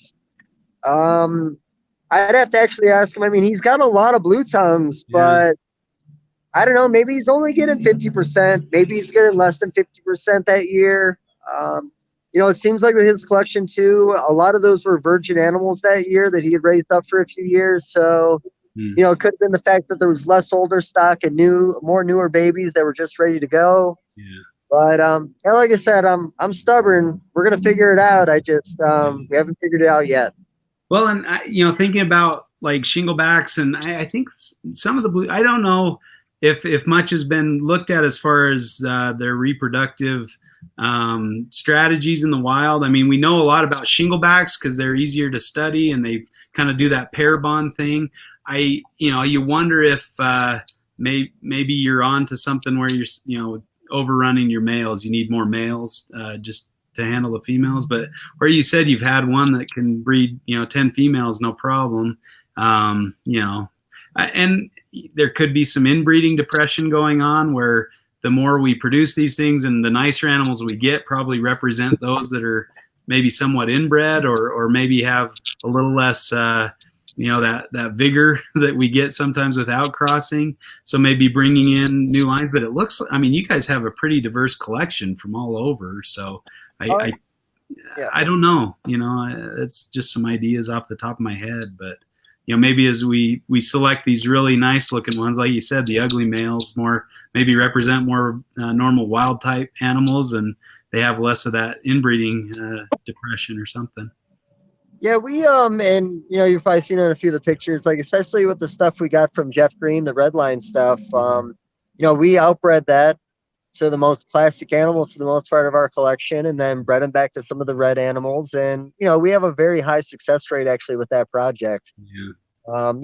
Some of the prettiest ones that we have got and some of the prettiest ones we have produced in the past tend to be shitty breeders. It could be too much line breeding. We have to take it a step back, bring it back again. But like I said, our numbers are not terrible. I'm definitely always happy to see us produce skinks, and, we get quite a few every year, but, with the amount of females that we're running every year, we always feel like we should be getting more. But next year, hopefully, it'll be a little different. We're talking about doing a few changes. We are doing rack systems just because the convenience of it. We've been using the air rest rack systems with the window in the front, which I'm a big fan of. A lot more light getting in the tub. Animals, they like to go up to the front and watch you, but we might switch to cages this year. Get UV in there. Talking about putting the hotspot in there with the basking bulb. It's going to take up a lot more space, but one of my favorite setups ever was Jeff Green's room, just wall-to-wall cages with blue tongue skinks in it. So, we found a cage that we really like. It's cost-effective, and over the next 2 months, we're going to talk about maybe making the big switch from rack systems to cages this year and see if that makes a difference. Yeah, that's what I've used. Is I've had some in racks and I just haven't been happy with it. But I keep the majority of my adults in cages with basking lights, and it gets fairly cool. I don't know if that's as important for the northerns as it is for the westerns, but I have a drop into the 60s or 50s sometimes in my room in the winter, and so I don't know. There's a lot of factors that go into it, but I'm sure you'll figure it out at some point. But yeah, who knows what's going on? But we're just going to keep on adding more males every year at this point. I'm not even trying to hold back females anymore. I just want to hold back males.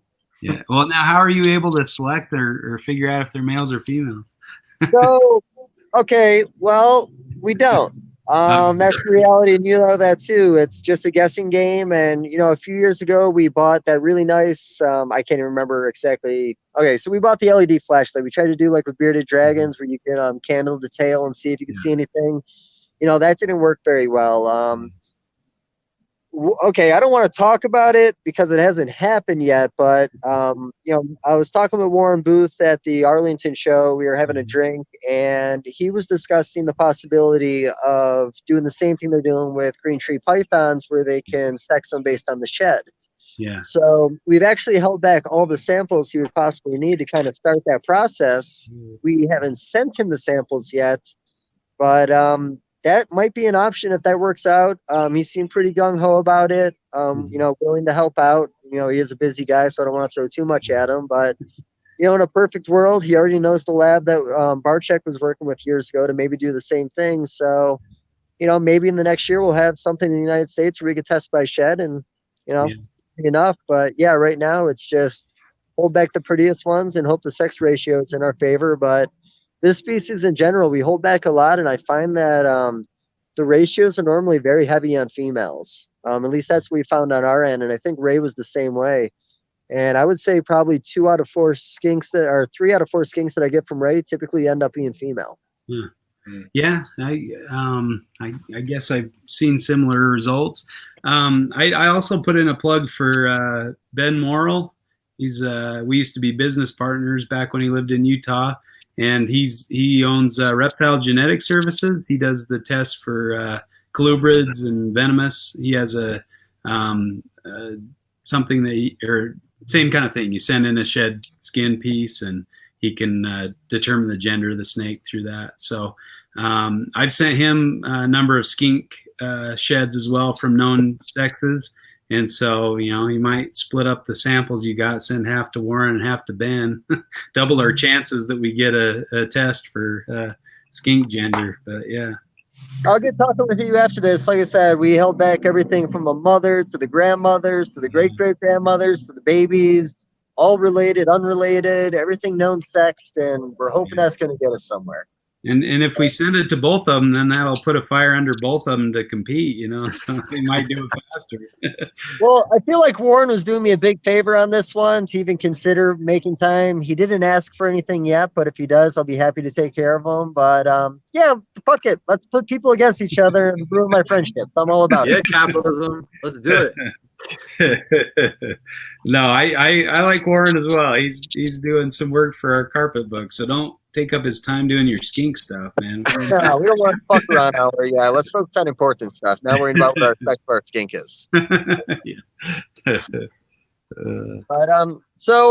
I gotta ask, just because I'll never write a book personally, it's just not for me. But if you did, it would be epic, by the way. It would be the worst fucking book ever. It'd be a picture book. It would be hours and hours of gibberish. Maybe that's good. There's a demographic for that out there, but no, I'm not going to do that ever in my life. But so Howard Stern wrote a book. Who? What? Howard Stern wrote a book, and it was very popular. You'd be all right. I mean, he's a pretty smart man. I mean, dick humor to the side. I don't see why you should be surprised that he wrote a book.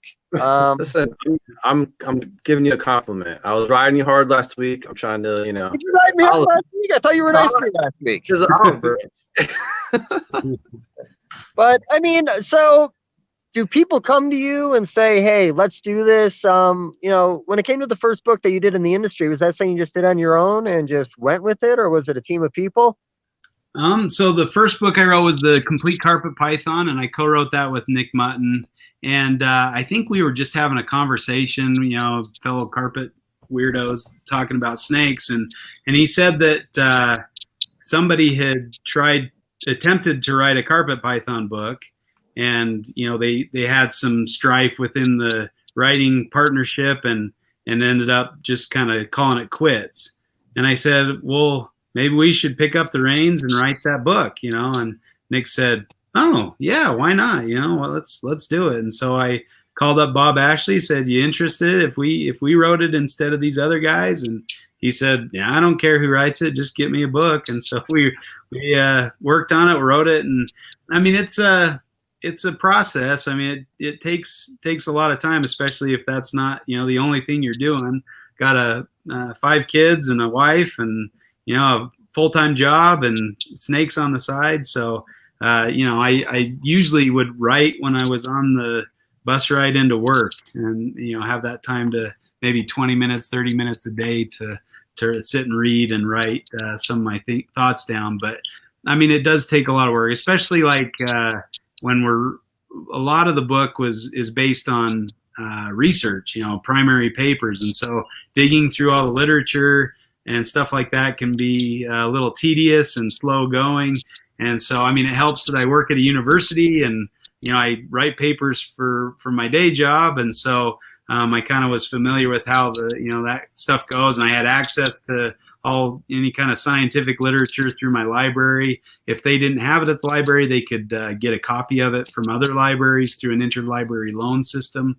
I even brought in a PhD thesis from Australia, and I think I brought that one in on my own, and they got mad at me because I should have done it through the library or something, but it was okay because I had it in hand, so I didn't care how I got it. But so yeah, I had that access, and then I thought kind of the purpose of the books, at least in my mind, was to kind of bring the research that was out there to the keeper, so we could kind of have it in a digestible form and put it all together for certain species or group of species. I think the biggest example of that is the green tree python. I think so many people had a misconception of what they needed and what kind of animals they were. I think, rainforest, they need 90 degree, they need to be sprayed every day, that kind of thing.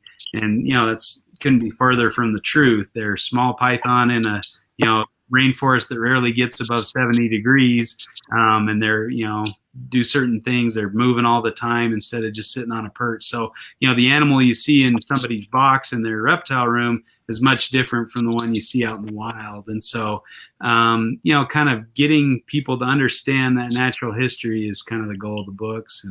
And, but, it took me, I think this gecko book I've been working on and off for the last 7 years or so.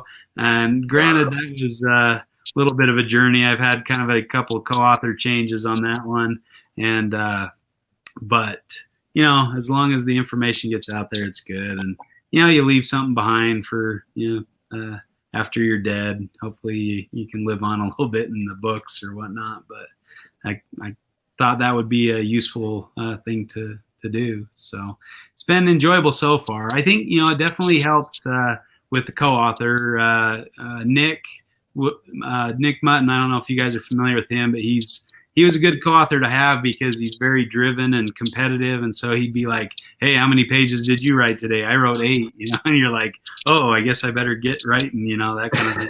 He's always compare, you know, but he's also, you know, he was a pretty good writer as well. So that was helpful. And I think we, you know, our writing styles meshed well enough. I did kind of have, you know, it does humble you a bit too, because I asked Dave Barker to write the foreword to the Green Tree Python book that I put out, and he read, you know, some of the chapters, and he's like, you know, I really like the information, but you probably want to have like an editor that's really good with English go through your book. I'm like, oh crap! I thought I wrote it pretty well, you know. In my head, I'm all, you know, I've written 2 books already, and then all of a sudden he's saying, nah, you need a little help. I'm like, okay, so I hired some, you know, English student to go through, and man, they're expensive. To get somebody to edit your book is like, you know, $50 an hour. It's ridiculous. So I kind of had them go through a couple of chapters. I'm like, okay, I think I get the gist and see where most of the changes are occurring. So if the book sucks after chapter 2, that's probably why. But it's a fun thing. I've had a few lessons learned on marketing those books. I sold, I arranged to sell $10,000 worth of books to this Australian guy that had put on these symposia that I went and spoke at. My first trip was actually, part of it was going and speaking at the symposium. And then the second trip was also built around a symposium. So he flew us out, you know, paid for the flights, paid for a couple herping trips, you know, to different areas. And so I was thinking, oh, this guy, you know, I can trust him. Well, I found out that he had screwed over the Kulagowskis, and this was after I had the shipment of books heading his way, and he hadn't paid yet. And, you know, he kept saying the check's in the mail. And I was thinking, well, I got to get him shipped to him. You know, I'm going over there soon. And so, yeah, the check never came. And he kind of started, he said I was trying to swindle him somehow, and I was the bad guy. And so he was teaching me a lesson to not be a bad guy and charge him a higher rate than I should have. And I didn't know of any other rate. And so I guess he called Bob Ashley, and Bob said, oh yeah, if you order a certain number of books, you can have a kind of a price reduction that I didn't know about. So I was just doing what I thought I was supposed to do. And then he, stole the books and started selling them for like half the price. And I'm just like thinking, and this was the first book, you know, so I'm out $10,000 and I'm, you know, going to be destitute, and you have to declare bankruptcy or something. I was still or just out of grad school, so I was not making a lot of money, you know, so it was a little rough, but luckily Bob went to bat for me and ended up getting him to pay. So Bob really helped me out there. I owe him a lot, and so I kind of learned my lesson that, you know, you can't trust everybody. I assumed people were trustworthy, but it may have been a bad assumption. So yeah, it was a hard lesson to learn. You got when you look to trust people, you got to see how long their mustache is. That's right. All about the length of the mustache, man. The longer the mustache, they're more trustworthy. Yeah. Trust me. I promise you can trust me. Yeah. But see, if I were you, I would have taken my 6-foot buddy over to his house and knocked on his door. But I'm not sure if he knows how to fight, because it doesn't sound like he can fall very well. The guy with the bad hip probably isn't going to help you out. Like. Well, that's a funny story, because he screwed over somebody else over in Australia, and this guy lived next to a mafia guy, and the guy said, "You want me to take care of him?" And he's like rough him up, and he's like, "Do you want me to take care of him permanently?" And he had to think about it for a little while. He's like, "Yeah, you know, maybe the world would be better off without this guy." So, but he ended up saying no. So unfortunately, that was before he swindled me. So we could have avoided this if he would have just went along with his neighbor's proposal. Oh, maybe next time. Yeah. But it was kind of fun too, because he paid for my trip up to Darwin, and then he left me stranded there. So I had to buy my own ticket back, and that was like salt in the wound, still in my books. And I had to buy my own ticket back to Sydney from Darwin. But I guess he paid for me to go up there, so I can't whine too much. But Got half price, man. Yes, there's worse places to be stuck, but yeah.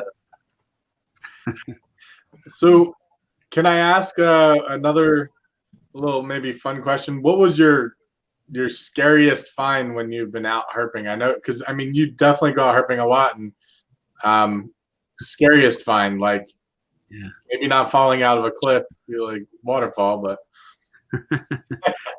just for the record, it doesn't have to be a reptile. yeah. Dave last week told us a story about a skunk. So yeah, I heard that. Yeah, that would be a scary one. I mean, when I was a kid, we were hiking through this place kind of on the border of Utah and Arizona. I was with my family, we were just on like a family vacation, and we were walking down this trail, and this huge, like, I'm pretty sure it was either a Grand Canyon or a midget faded rattlesnake goes across the trail, and it's just gorgeous. This reddish coloration and just really nice. And I'm like thinking, I want to take that home. So I'm like, Dad, can I take it home? And he said, I'll go ask the park ranger or whatever, the visitor center if it's okay to take one. And so he goes and he's like, keep an eye on it, and I'll come back, once I talk to the ranger. So I'm watching it, and all of a sudden this thing goes crawling under this big boulder, and I'm thinking, oh, if it goes underneath that boulder, I'm never going to see it again. I won't be able to take it home. So I grabbed it by the tail, and I start, trying to pull it out of the hole. I'm like, 15 years old or something, invincible, of course. And it's buzzing its tail and just freaking out, trying to thrash around, try to pull itself into this hole. And so finally I'm like, okay, I'm going to hurt it, so I might as well let it go. I don't know what I'd do if I pulled it out anyway, So I let it go, and as soon as I let go of the tail, the head came right out of the rock, like right near where my hand was holding onto the tail. So he was coming back to, defend himself a little, and I probably would have taken a bite if I hadn't let go of it right then. So that gave me a little respect for the animal, and made me think I probably shouldn't be grabbing rattlesnakes. So I'll admit that wasn't the last time I grabbed a rattlesnake, but that was probably the scariest time I grabbed one. I was up flipping rocks up one of the canyons up here in northern Utah, and I flipped one rock, and all of a sudden there's this gay porn magazine under the rock, and I'm like, oh, and I start looking around, and it's kind of like there's like a hobo camp vibe, and I'm thinking, oh no, I think I've just wandered into somebody's camp, and I wasn't looking around. I was just looking for rocks to flip, looking for rubber boas or something. And so I carefully laid the rock down and found a different place to herp. But that was a little bit of a shocker. It's called geocaching. Yeah. One of my favorite herping stories of kind of a weird thing was we were up in the tablelands. We had a couple groups of us, and two different cars, and so I was with one car and we were herping along, and I was we'd seen a jungle carpet, but it was really ugly, so I was hoping to see a nicer looking jungle carpet to get a picture for the book. And we were cruising along, and all of a sudden in the road is this beautiful bright yellow and black banded jungle carpet, and everybody jumps out of the car. We're so excited. We run over, and it's a rubber snake, and the other guys had left out for us. And then I remembered seeing Rico Walder holding a bag of plastic snakes, and I was thinking, what's he doing with that? And it didn't occur to me that he was leaving them out for us to find. So that was kind of that was a good trick. So if you ever yeah. And Alan Rapashi had a good joke on us too. We were up in the Iron Range on the same trip, and they were driving the other car and they were behind us, and I guess they didn't want to be in the rear. They wanted to lead the charge so they could find the snakes first or whatever. So he goes, hey, you guys just missed the snake. Here, it's back here. We got it. And And so we all stop the car and jump out, and they just drive past us laughing like, haha, now we get to be in front. So yeah, good time. We got them back though, because we were headed to this smuggler's tree, and it's like this tree that these smugglers had pounded these spikes into so they could climb up and get chicks from like black palm cockatoos and the eclectus parrots there in the the far north Queensland. And so we were going to go see that, pull one of the spikes out for a souvenir or whatever. Well, we were on the way there, and I don't know if you know, Alan he's like a Baja racer, so he does these like 1,000-mile races in Baja, California, and like so he knows how to handle himself on a dirt road. Like he can, it scares the crap out of you, but he's a really good driver on those dirt roads. So they just took off and they were gone to the smuggler tree or whatever. And so we were driving along, and I thought, well, let's while we're driving through the rainforest, let's spotlight for green tree pythons.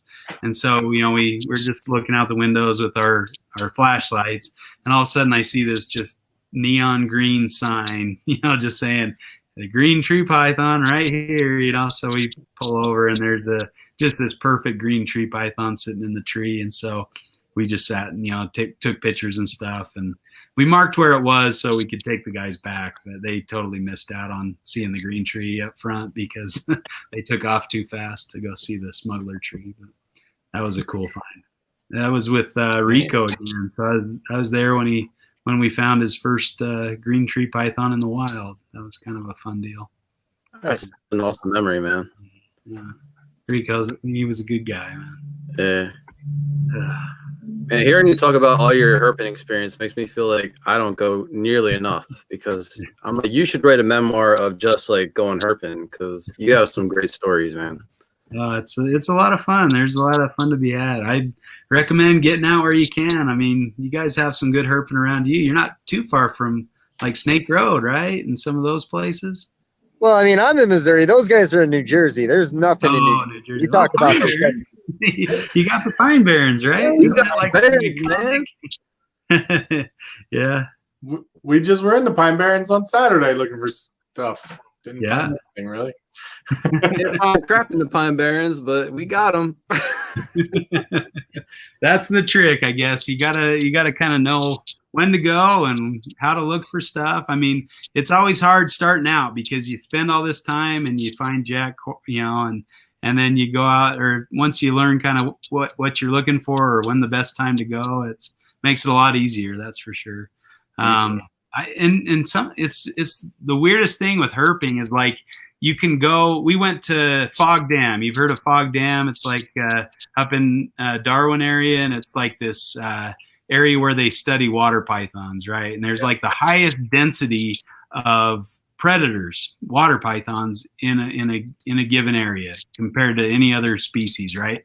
And so, I mean, the number of water pythons in that area is huge. So we went to Fog Dam thinking, okay, we're going to be swimming in water pythons. We saw no water pythons. We saw like a couple frogs, maybe a couple lizards, and that was it. We're like, well, what's the big deal about this place? We saw no water pythons. What's going on? Well, we went back the next night and we saw 7 water pythons, in one night. And I one night apart, and it's completely different outcome. So just depends on a lot of things. It's really hard to call. And like this last trip, I mean, I saw a Gila monster, but we saw, I think, just one snake on the road while we were cruising at night. And we found a couple that had been hit by cars and stuff, but the snake activity was near zero. So it was really kind of one of those things. I guess I used up all my luck in the Gila on the first night and came back to get me after that. But yeah, no, we had it was Oklahoma City. I got put on a road. They promised a bull snake, and bull snake was one of our targets for Oklahoma. And we get on this road, and within the first 20 feet, we find a bull snake. And then we find a Massasauga, and then we find another bull snake, and then a checker garter, and then another Massasauga. So the next night, we take Jeff Breyer out with us, talking this spot up. yeah, We find a fucking thing the entire night, and we probably cruised. We started cruising an hour to an hour and a half earlier that night, and we stayed about an hour and a half later. Nothing on the road. One Yeah. DOR, black rat, and that was it. yeah. Yeah. Wow. It's weird. I don't get it, I guess. And I mean, the more you go out, the more you learn. It's a lot of luck and just being in the right place at the right time, because, if you miss that spot where the snake's crossing the road, you're not going to see that snake, and you might have a high density cruising, but if you're not in the right spot at the right time, you're not going to see that animal. Even the moon, full moons make it really hard to go road cruising. There's so many little variables. If it's a little draftier that night, a little more windy, you're not going to find much on the road. Well, that depends too, because some species are more apt to come out in the wind, like if, especially out in the deserts, because like owls have a harder time flying when it's really windy. And so, the snakes know to come out when it's windy because they survive better or something. I was in Southern California, out in Borrego Springs, and I was looking for those shovel-nosed snakes. And I start, road cruising right at dusk, and I'm not seeing anything. And then it's like just windy as all get out. And so I texted Jeff Lamb. I'm like, dude, is there any sense staying out here? Am I wasting my time? It's really windy.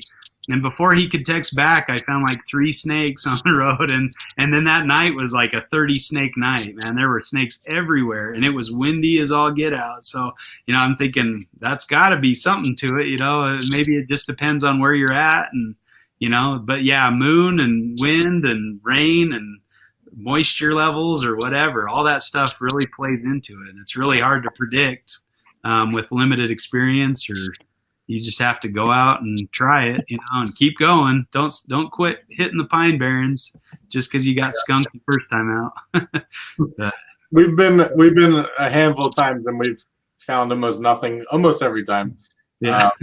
Just happens to be. I think that we need to find maybe the right place that we go consistently to try to like what you guys are saying, different variables, so where we can kind of say, all right, well, this is a better night, or this is this type of condition, and try to hit the same spots. We kind of go to different places every single time. Yeah. And we'll get there. We're getting there. We're trying to do it more and more, but it's tough finding the time a lot of times, as you guys know. Sure. Yeah.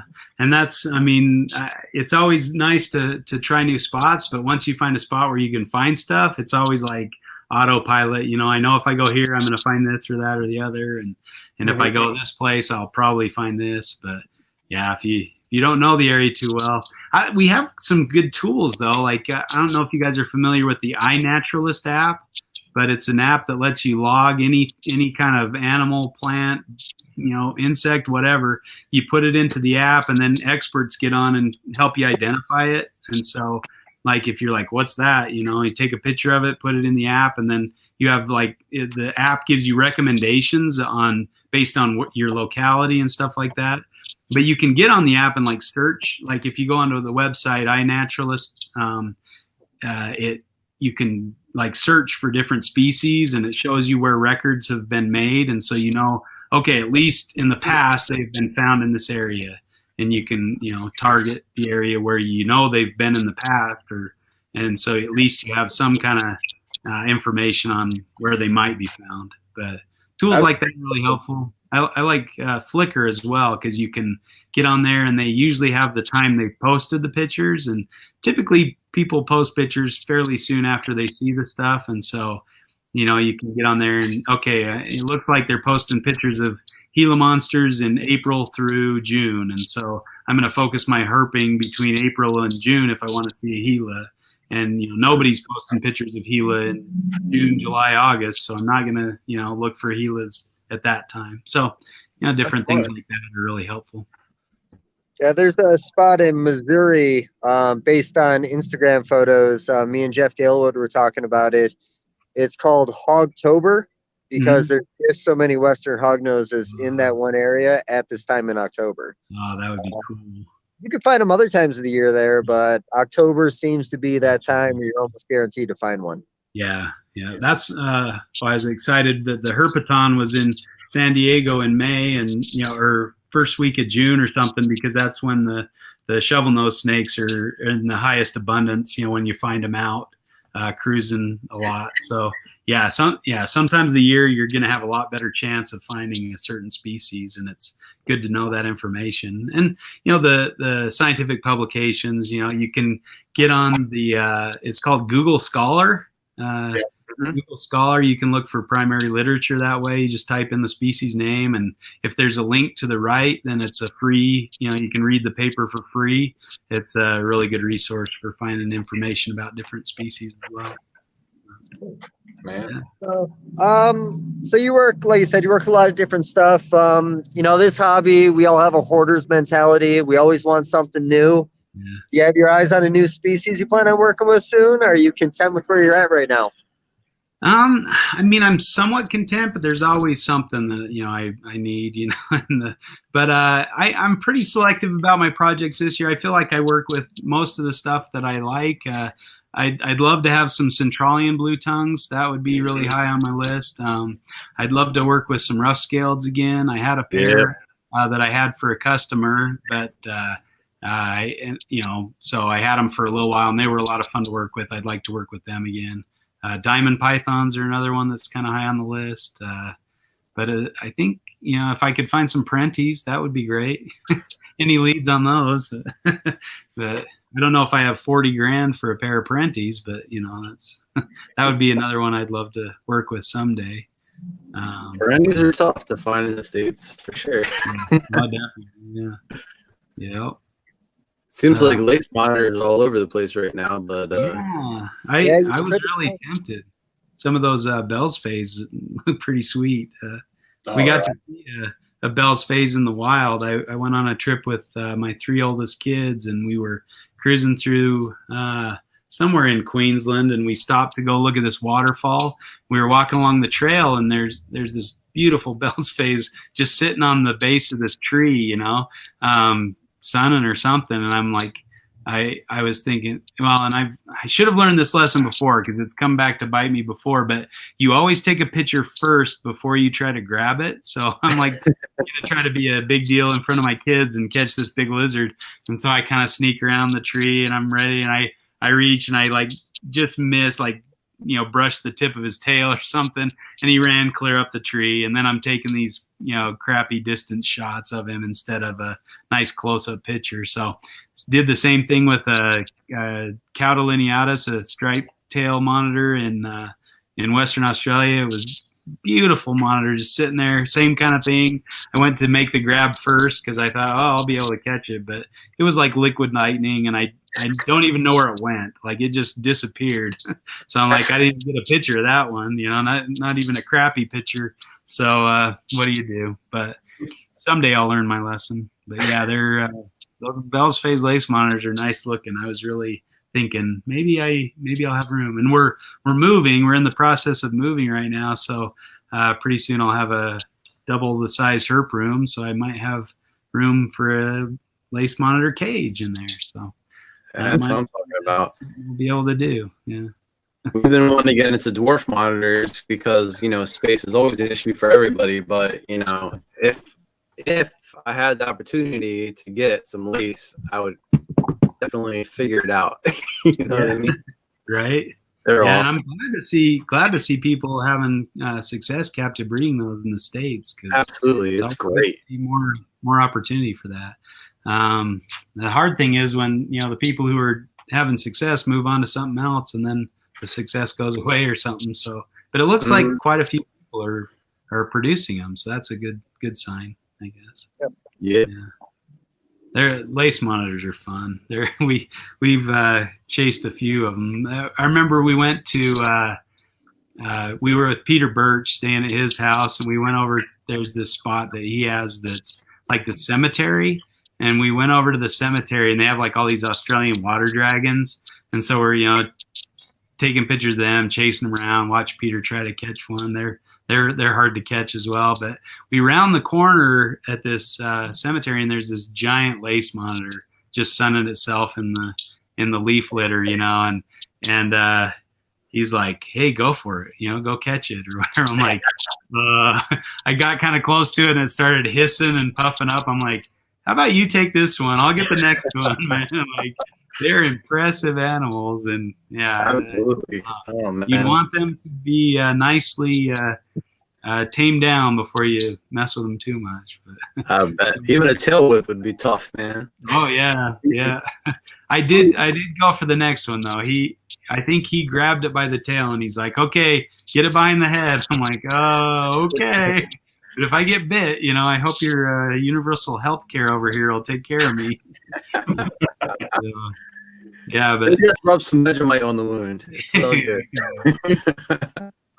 Vegemite, good stuff.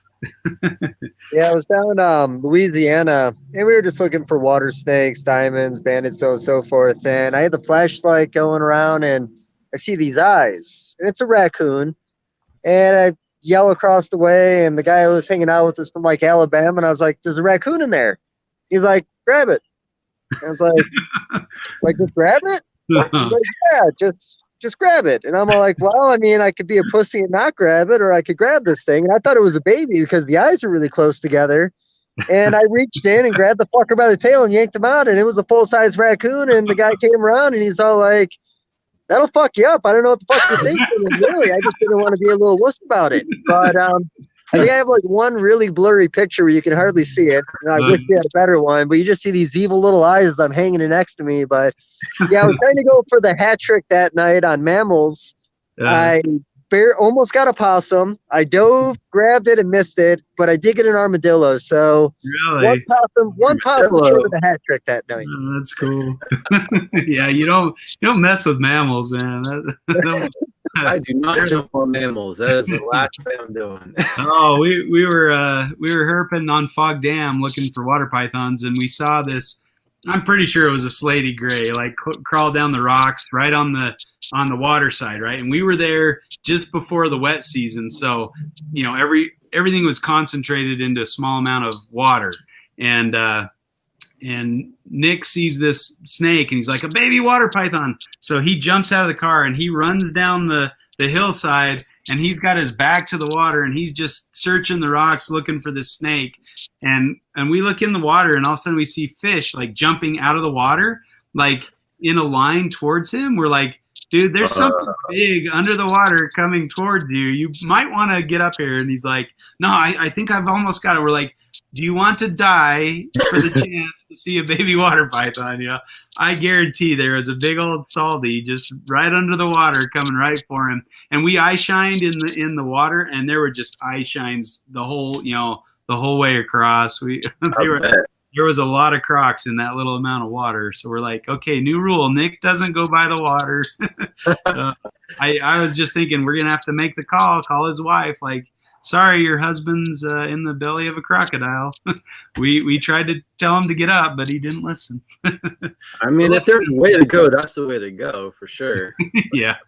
I always tell my wife, if she dies first, that's when I start working with like venomous snakes and crocodiles and stuff. It doesn't matter, after that. So all your time over there, did you ever run into any salties or anything, or? I mean, those ones at Fog Dam, just through the eye shines and stuff. I took my kids on like a little boat cruise when we were in Cairns area, and we saw a couple in the wild, by the roots of trees and stuff. So you just kind of caught glimpses of them. We kind of were there at the wrong time to really see the big ones out basking.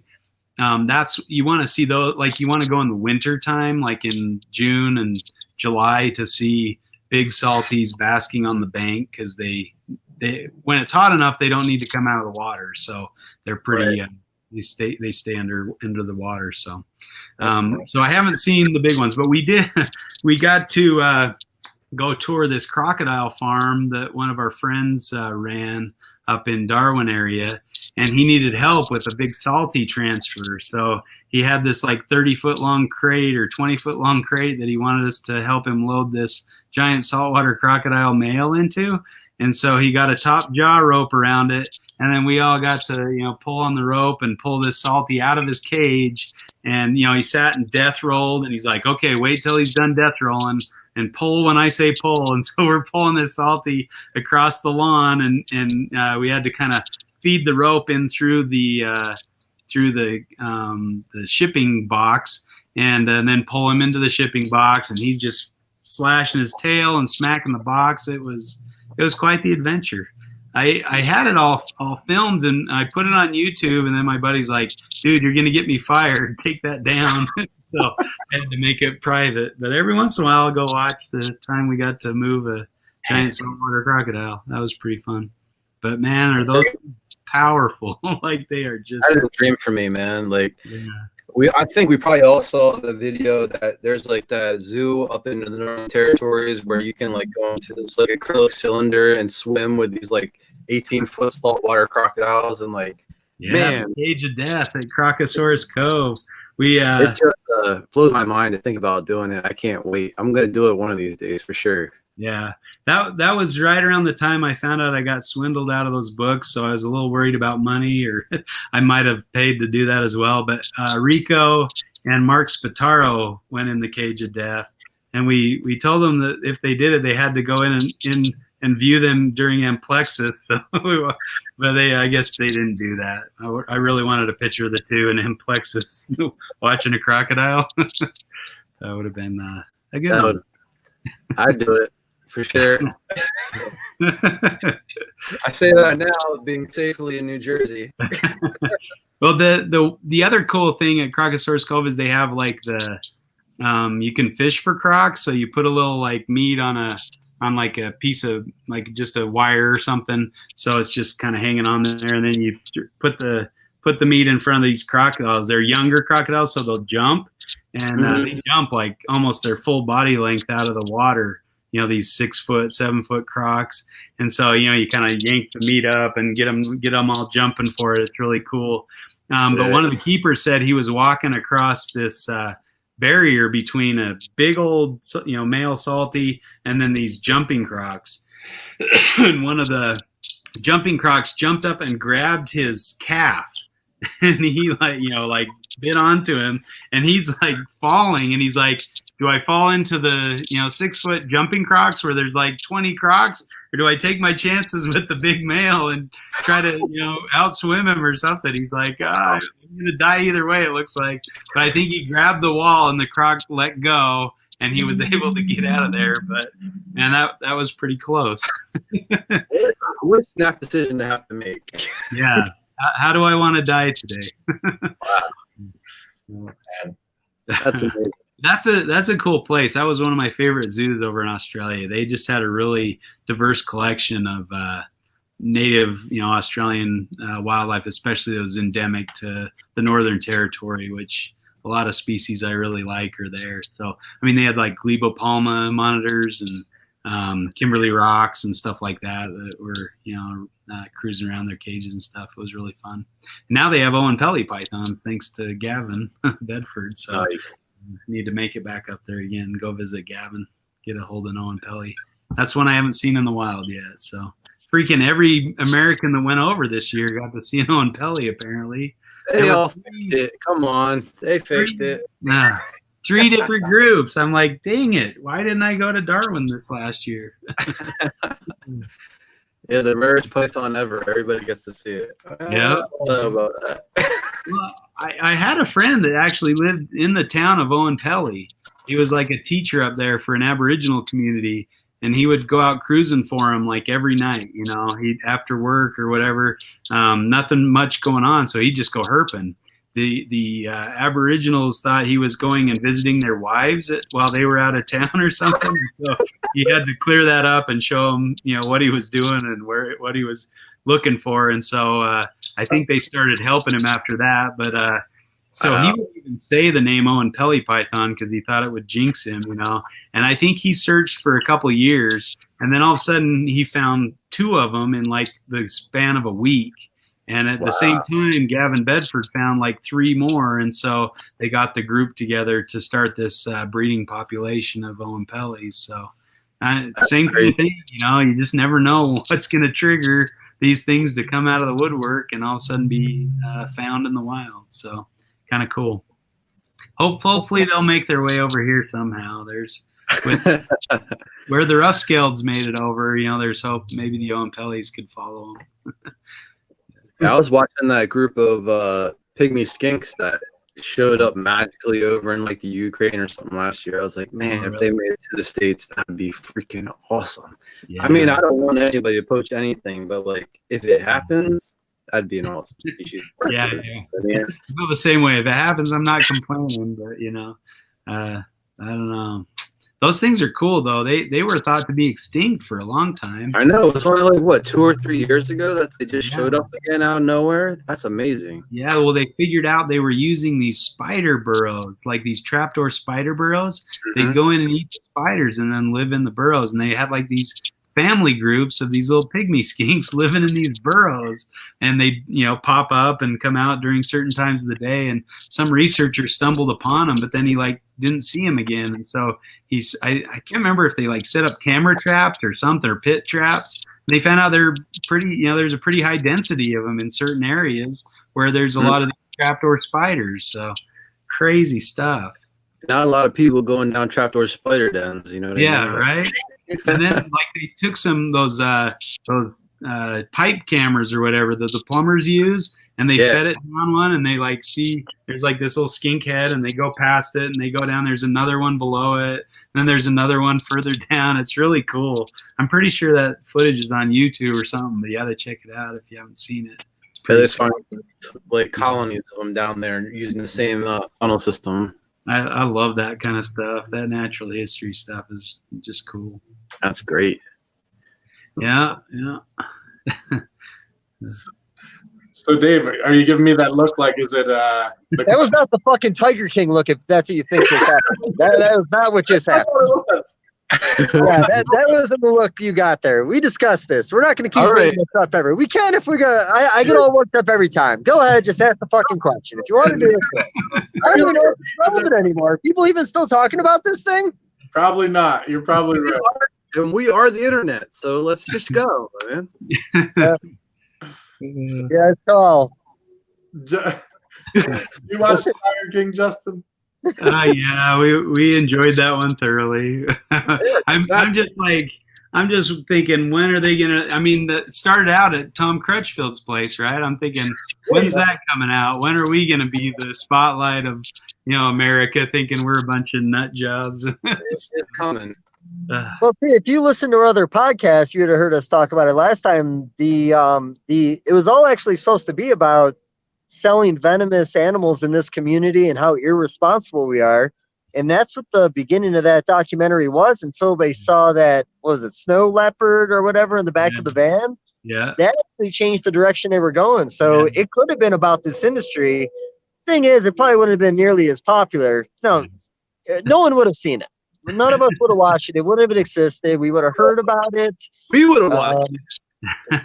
We don't know. We don't know. Tiger King was just something special. It shouldn't have been so good, but it was just so fucking amazing. It was a complete shit show, and I love shit shows. Yeah, it could have went another direction because that was the whole thing at Crutchfield's house, but luckily it didn't go that way. That's all we can thank COVID. I think COVID really helped us get into these things, and all it was missing was a dude with a huge handlebar mustache. Yeah, they're out there. Well, there was more interesting than there. There was some weird facial hair in that one, wasn't there? There was definitely some stuff. There was some mullets that were, you just couldn't compete with them. Like those mullets. That's the style, right? I hear they're coming back right now, man. If I had a little more hair on top, I might do it again. But I'm growing out right not an now. option. Have you guys seen Ricky Mack? You seen Ricky Mack? And he's like an Australian guy that goes out. He's got some great videos of finding stuff over in Australia, but full on mullet, curly in the back. He's good stuff. Check it out right now. Yep, Ricky Mack. Mac, we'll look up. See, my favorite was the Peter Birch wedding photos. Oh my god, that was epic. I was walking up his stairway, and I'm like, I look over, and there's this picture on the wall. I'm like, is that Peter and Joanne? What is he? Is that a prince? his long flowing locks and his sword, and oh my gosh, that was the best. If I could get a high quality print of that, I would make it a felt painting on my wall. I'll see what I can do, man. I got his number. Look, I can call him. I didn't want to embarrass him, but hey, if we're on the table here, let's do it. Oh man, my kids, like I'm like, okay, what was your favorite part about Australia? And they're like, hanging out with Peter and Joanne and Troy and Jess. Like they're just hanging out with my friends over there. That was the best part of their trip. Those guys Peter's a great guy. I love Peter. Oh, he's so great. Yeah. Peter and Colin, they're fun. They're awesome people. I love them. Yeah. Dave, you lost electricity over there. What's going on? Yeah, it just got a little bit scarier. That's it. Everything's still okay. Just lights are not here anymore for some reason. I don't know why the fuck they would turn the lights off. This place is abandoned. It should have been on in the first place. That abandoned bowling alley needs some good lighting, right? It'd be nice because now I'm sure this is when the meth heads start coming out. We're gonna start hearing stuff in the background like tin cans kind of getting kicked around. At that point, I'm getting the fuck out of here. But for now, we're okay. All right. And it's gonna lose connection just randomly. Yeah, if I lose connection randomly, I fled. I'm gone. But I had a great time. All right. If you're shining the flashlight and you see two beady eyes, you should probably jump on it. Grab it by the tail. I'll consider it. Look, man, it's all for YouTube, dude. You gotta jump on it, man. Come on. If that's what it takes to make this popular, I'll take one for the team. I promise. We're trying to go if viral. a raccoon shows up out here when I'm doing a video or any other mammal, I'm gonna grab it for you guys. You get that possum. You can make the possum happen. Yeah, I could do a possum. Armadillos. I mean, you have armadillos in Utah, right? No, No. they don't make it this far. They don't. Yeah, there's quite a few of them in this state, like roadkill nonstop, and yeah, you could walk right up and grab those sons of bitches pretty easily. They're not scary, are they? Right? Don't they just curl up in a ball or something, or do they got some pretty sharp claws? Oh, they have some claws. Well, the first thing they do is they try to spin real fucking fast. So you grab their tail and they start spinning, and you got to stop the spin from happening because you don't want to cut your hand because they have leprosy. Oh, so you got to really squeeze down real hard when you grab them if you don't have a glove. I don't always have a glove with me, but you get that tail real nice and tight, and then you can you can hold them a little bit better. But they don't have teeth because they have molars at best. So it's the claws and when they do the tornado spin is the risky part. But other than that, it's pretty easy. Yeah, I picked up an echidna. That one was pretty wild. Nice. Yeah, and they'll sit and kind of jerk, when you're trying to pick them up. So they're sticking their quills into your hands and stuff. Yeah, they're pretty fun. That's what we're sticking to reptiles. Fuck mammals, man. Yeah. Oh, man. That's funny. All right. Well, is this a wrap up? Did we peak? I feel like that was a peak right there. Every time Dave says, "Did we peak?" that means he's got to go because his phone's running low, or it got dark, or there's a thunderstorm, or a tornado coming. The meth heads are in the background. The meth heads are circling. I'm really not ashamed to say I am really afraid of the dark. That is playing in here, but it's realistic fears, not like monsters like normal. This is a crackhead thing. There's a lot of crack and a lot of meth out here, and I'll be honest, that's my biggest concern right now in the dark. But I can understand. Ben and Ryan, if you got some more, I'm loving this. If you got something you want to throw at, otherwise, I'll be honest, I'm going to get the fuck out of here. I think we've done over 2 hours. I think, unless, Justin, you have 20 or 30 minutes story. Wait a minute. Justin, you spent a lot of time in Northern Territories. How many cassowaries have you run into? I've actually run into a handful of them. We're looking for a spot to find them, and I was reading online, where you could see them, and they recommended this spot called Eddy Beach, Etty, and so I'm thinking, okay, we'll give it a shot. We drive down there. As soon as we get to the bottom of the hill, there's a cassowary walking along the beach, beautiful beach, and so I'm thrilled. I jump out of the car, run over there, and start snapping pictures. My kids are like, "Dad, you shouldn't get so close," or whatever. I'm like, those again, the Australians overblow things, make them seem a lot more dangerous than they are. It just walked along, did its thing. It paid me no mind at all. Didn't try to run at me or anything. If anything, it tried to get away from the paparazzi that was going on there. But we saw there was another one kind of in the jungle a little more, and that one I was a little more nervous around. It looked a little more hesitant, like wary that I was there. And so I think I climbed up on a rock kind of above it where it was and was taking pictures that way. But I don't know, cassowaries are they're like dinosaurs, and that's a dinosaur. Absolutely, that is the velociraptor of the modern day. Like, yeah, impressive birds. But we saw, and then when we were driving out of there was another like one that crossed the road, and we saw these chicks going into the underbrush. So it was a male with like 3 or 4 chicks in tow. So that was cool to see. So, and we got to feed them at this little zoo in Townsville or something, and like you chuck, like they gave us like a bowl of tomatoes, and you just chuck a tomato, and they would catch it and just swallow it in one gulp. Cool. I would never imagine that's what you would feed a cassowary. Right? Yeah, like they're feeding them whole tomatoes or any fruit or vegetable or whatever. They're just chucking them. They just swallow them right down. I guess that's what they do. They walk around the forest looking for fruit. So yeah. They're just like, you see them, they're going to eviscerate you. So they're just going to eat like your internal organs. Like throw a liver at them, they'll be fine. Yeah.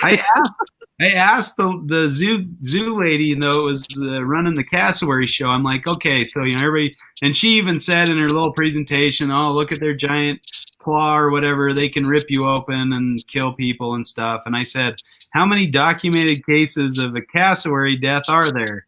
And she said, there's one. And it was a little kid that was trying to kill the cassowary, and the cassowary defended itself, and the kid got, disemboweled or something. But yeah, he died of, later on. It wasn't that moment either. So I think we're being a little bit led astray there to make things look a little crazier than they really are over there. But yeah, it was really fun to see the cassowary. And then on the trip down to southern Utah, my friend's like, yeah, you can, cassowaries are legal in Utah. You can keep one. And they're like, wow, a chick for like $3,500 or something. I'm like, that's actually doable. Yeah. I have to get a cassowary. That's thing right there. Yeah, the greenhouse might be a little expensive, but yeah, the cassowary is somewhat affordable. Yeah, there's a auction this weekend, like an exotic auction in Missouri. I'm pretty sure they're gonna have cassowaries there. That would be a cool pet. Oh, those things are sweet looking. Yeah. Epic. Yeah. They're cool birds. The emus are fun too. Like we saw a bunch of those out there. My kids really got a kick out of those. They'd go try to run after them or chase them and stuff. So, but they make that big like boom sound. I think the cats do that too. That really deep boom. It's pretty cool to hear. Yeah. Crazy thing is we have a ton of them here in New Jersey. Yeah. We saw some in a neighborhood on the other side of the valley. I'm like, man, I didn't think you could keep them up here because it gets so cold. But they had some that had raised some chicks, had some little baby emus. I'm like, hey, maybe emus. Hey, I love the emu. We have the one out here, and we actually just got a second one. And oh yeah, that's right. They're pretty dumb. They're extremely dumb. Very dopey, very like you'll be coming down the driveway and it'll panic for no reason and go running off, and it'll have a bunch of what the hell did we raise with it? I can't remember what little bird we raised with it, but there's a bunch of those scurrying behind it, and the new one's pretty dopey too. It's still a baby, but I'll do emus. I'll never do a cassowary. I'm a pussy. It's high risk. No high risk in my life. They needed a little warmer too, like rainforest conditions. But there was some like trick you could do with emus in the wild where you like get on your back and you put your feet up in the air and like move them like a bicycle motion or something. And that's supposed to attract emus to come over and see what's going on. And I saw somebody do it on a YouTube video and it worked. Like the emus came over. but they didn't come over when I tried. I just looked like an idiot. So Yeah, that just sounds like Australians fucking with Americans to me. yeah, Right? I think that's the case. Yeah, I'm gonna look the video up, but I'm just not buying it. Yeah. Ever since I saw that video of the emu playing with the little puppy inside the house, like jumping around, spinning around, I was like, I gotta get an emu. My wife's like, no, it's not happening. That thing's gonna get 6 foot tall and be like, kicking in the stomach. Like, I'm not dealing with that crap. Well, I know you two are just gonna show up sometime, even though you're not invited. And when you do, you're more than welcome to hang out with the emu. Listen, we're invited. We're Yeah, invited. you guys are invited. I'll think about it. No. Look me in the eyes when you say it. I don't know if I'm looking you in the eyes right now. I'm just trying to focus right there. I'm looking you in the Am I eye. looking you in the eye? Yeah, you are. This is real. Are you in the whole time? You're stared into a Stop soul, playing. baby. That's a soul stare there. Well, that was. So We are honestly, invited. That's fine. yeah. So I hate to say it, guys. I don't want to be the guy. You guys can keep going without me, but I'm at like 2%, and I don't want to just get cut off because I really like being able to say goodbye. So We know you have the battery bank. hey, fucker, maybe I don't this time. Well, here's the thing. My hairless cat ate one of our phone chargers. We're a one phone charger household right now. So yeah, no, I don't have one with me. That's a true hairless story. Cats are trouble, man. They're trouble. Ours just They're decided he wanted to pee on everything all of a sudden. So It's our werewolf cat that does that, the Lycoid. yeah. But Yeah. what's happening is the hairless cat, seeing she's such a bitch, is guarding the litter boxes, and we got like 7 or 8 litter boxes. So it's Yeah. making the Lycoid too afraid to use them. But Oh we're man. working on it. I showed my kids a picture of your Lycoid, man. They got freaked out. They're like, Isn't that thing amazing? Everyone's Yeah. scared of it. I think it's the I coolest think thing it's ever. so cool. Yeah. We had like this feral cat in our neighborhood that kind of looked like that, but it was like had mange or something. It was eating this garter snake that had been run over by a car, and it was like peeling it up off the pavement. I took a picture for my kids, gave them nightmares for like a week. Yeah, so we just had to take the Lycoid to a vet recently, and we're in like a real small town. There's like 107 people here. And we take that thing out of the box, and I'm all like, yeah, here's what's wrong with it. And the guy's staring at it, and he's all like, well, what else is wrong with it? There's I'm nothing like, wrong I know what with you're talking about. it. That's how it's But, supposed to look. Yeah, We it's can supposed to look extra good. Yeah. Yeah, That's we bred this thing to look ugly. That's just the way. Yeah. But, no, it's Yeah. a cool breed. Yeah. You know, when Brittany Gobble was getting out of them, I just had to get one before she was completely gone. But I don't know. I'm going to send you guys all the picture. We might have to post it in this very moment while I'm talking about it. Yeah. There is a midget Lycoid now, and it's fucking amazing. Like, that's that is the cool. next abomination I'm adding to my household is a midget Lycoid. It's the perfect name too, because it does look like something transforming into a werewolf. I mean, it's crazy looking. Do you know Yeah, who's breeding that? Yeah. Well, Do you know who's breeding that? I gotta find it. I do know whoever did it. Like, the entire cat community tore them apart for doing it. I I love don't them. know. So just let them know that they have a fan in me. Yeah.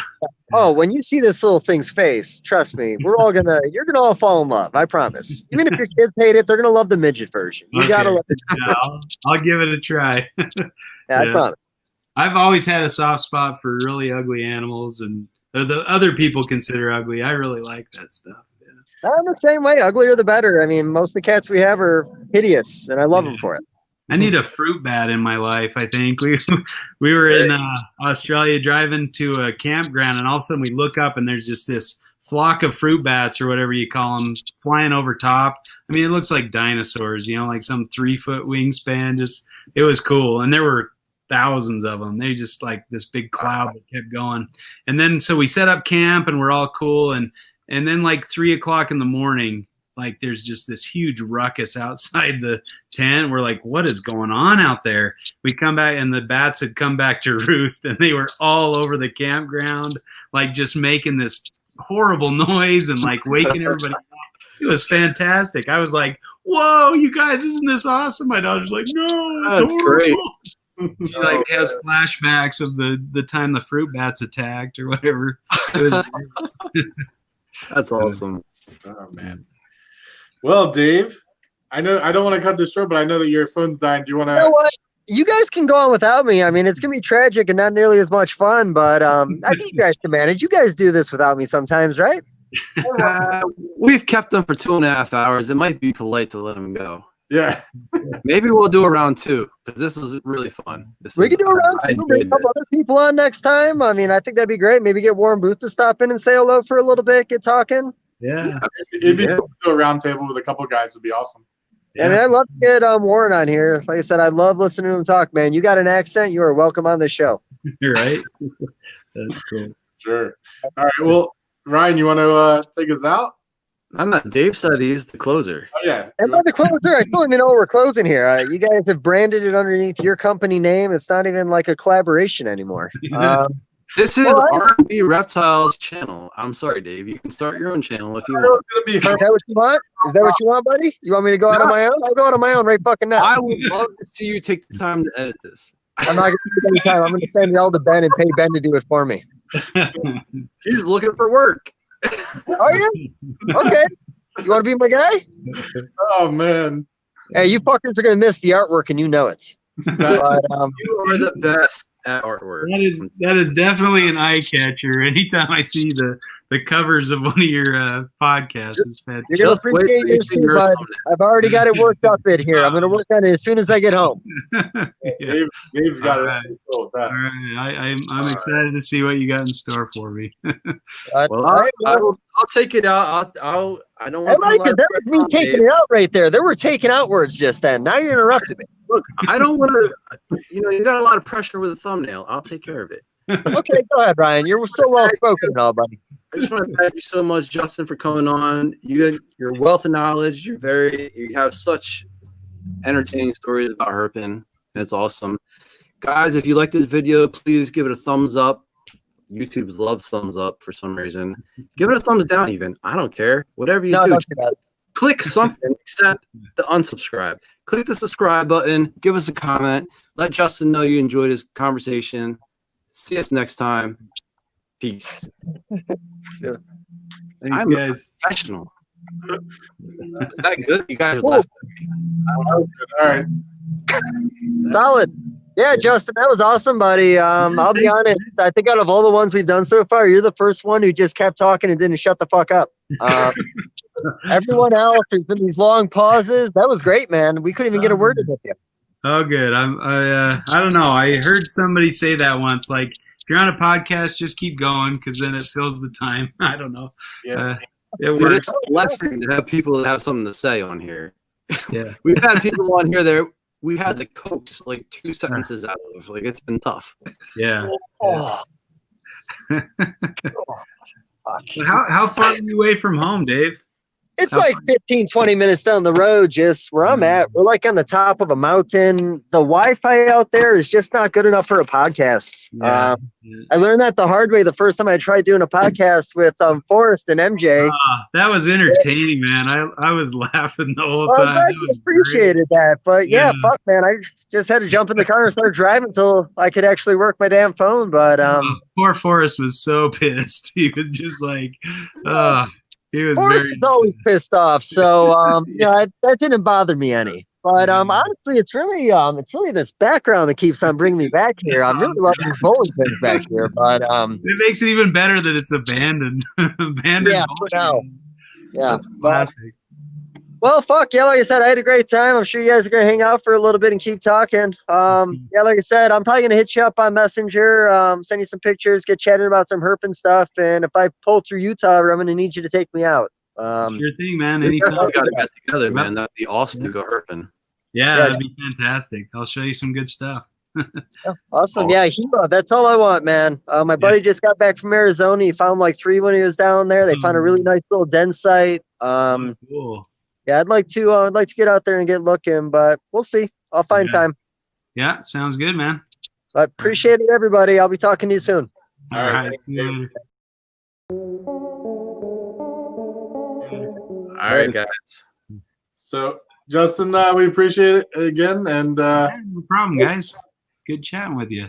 When I see you next time, I need to get an autograph on this. I only got Peter Birch's.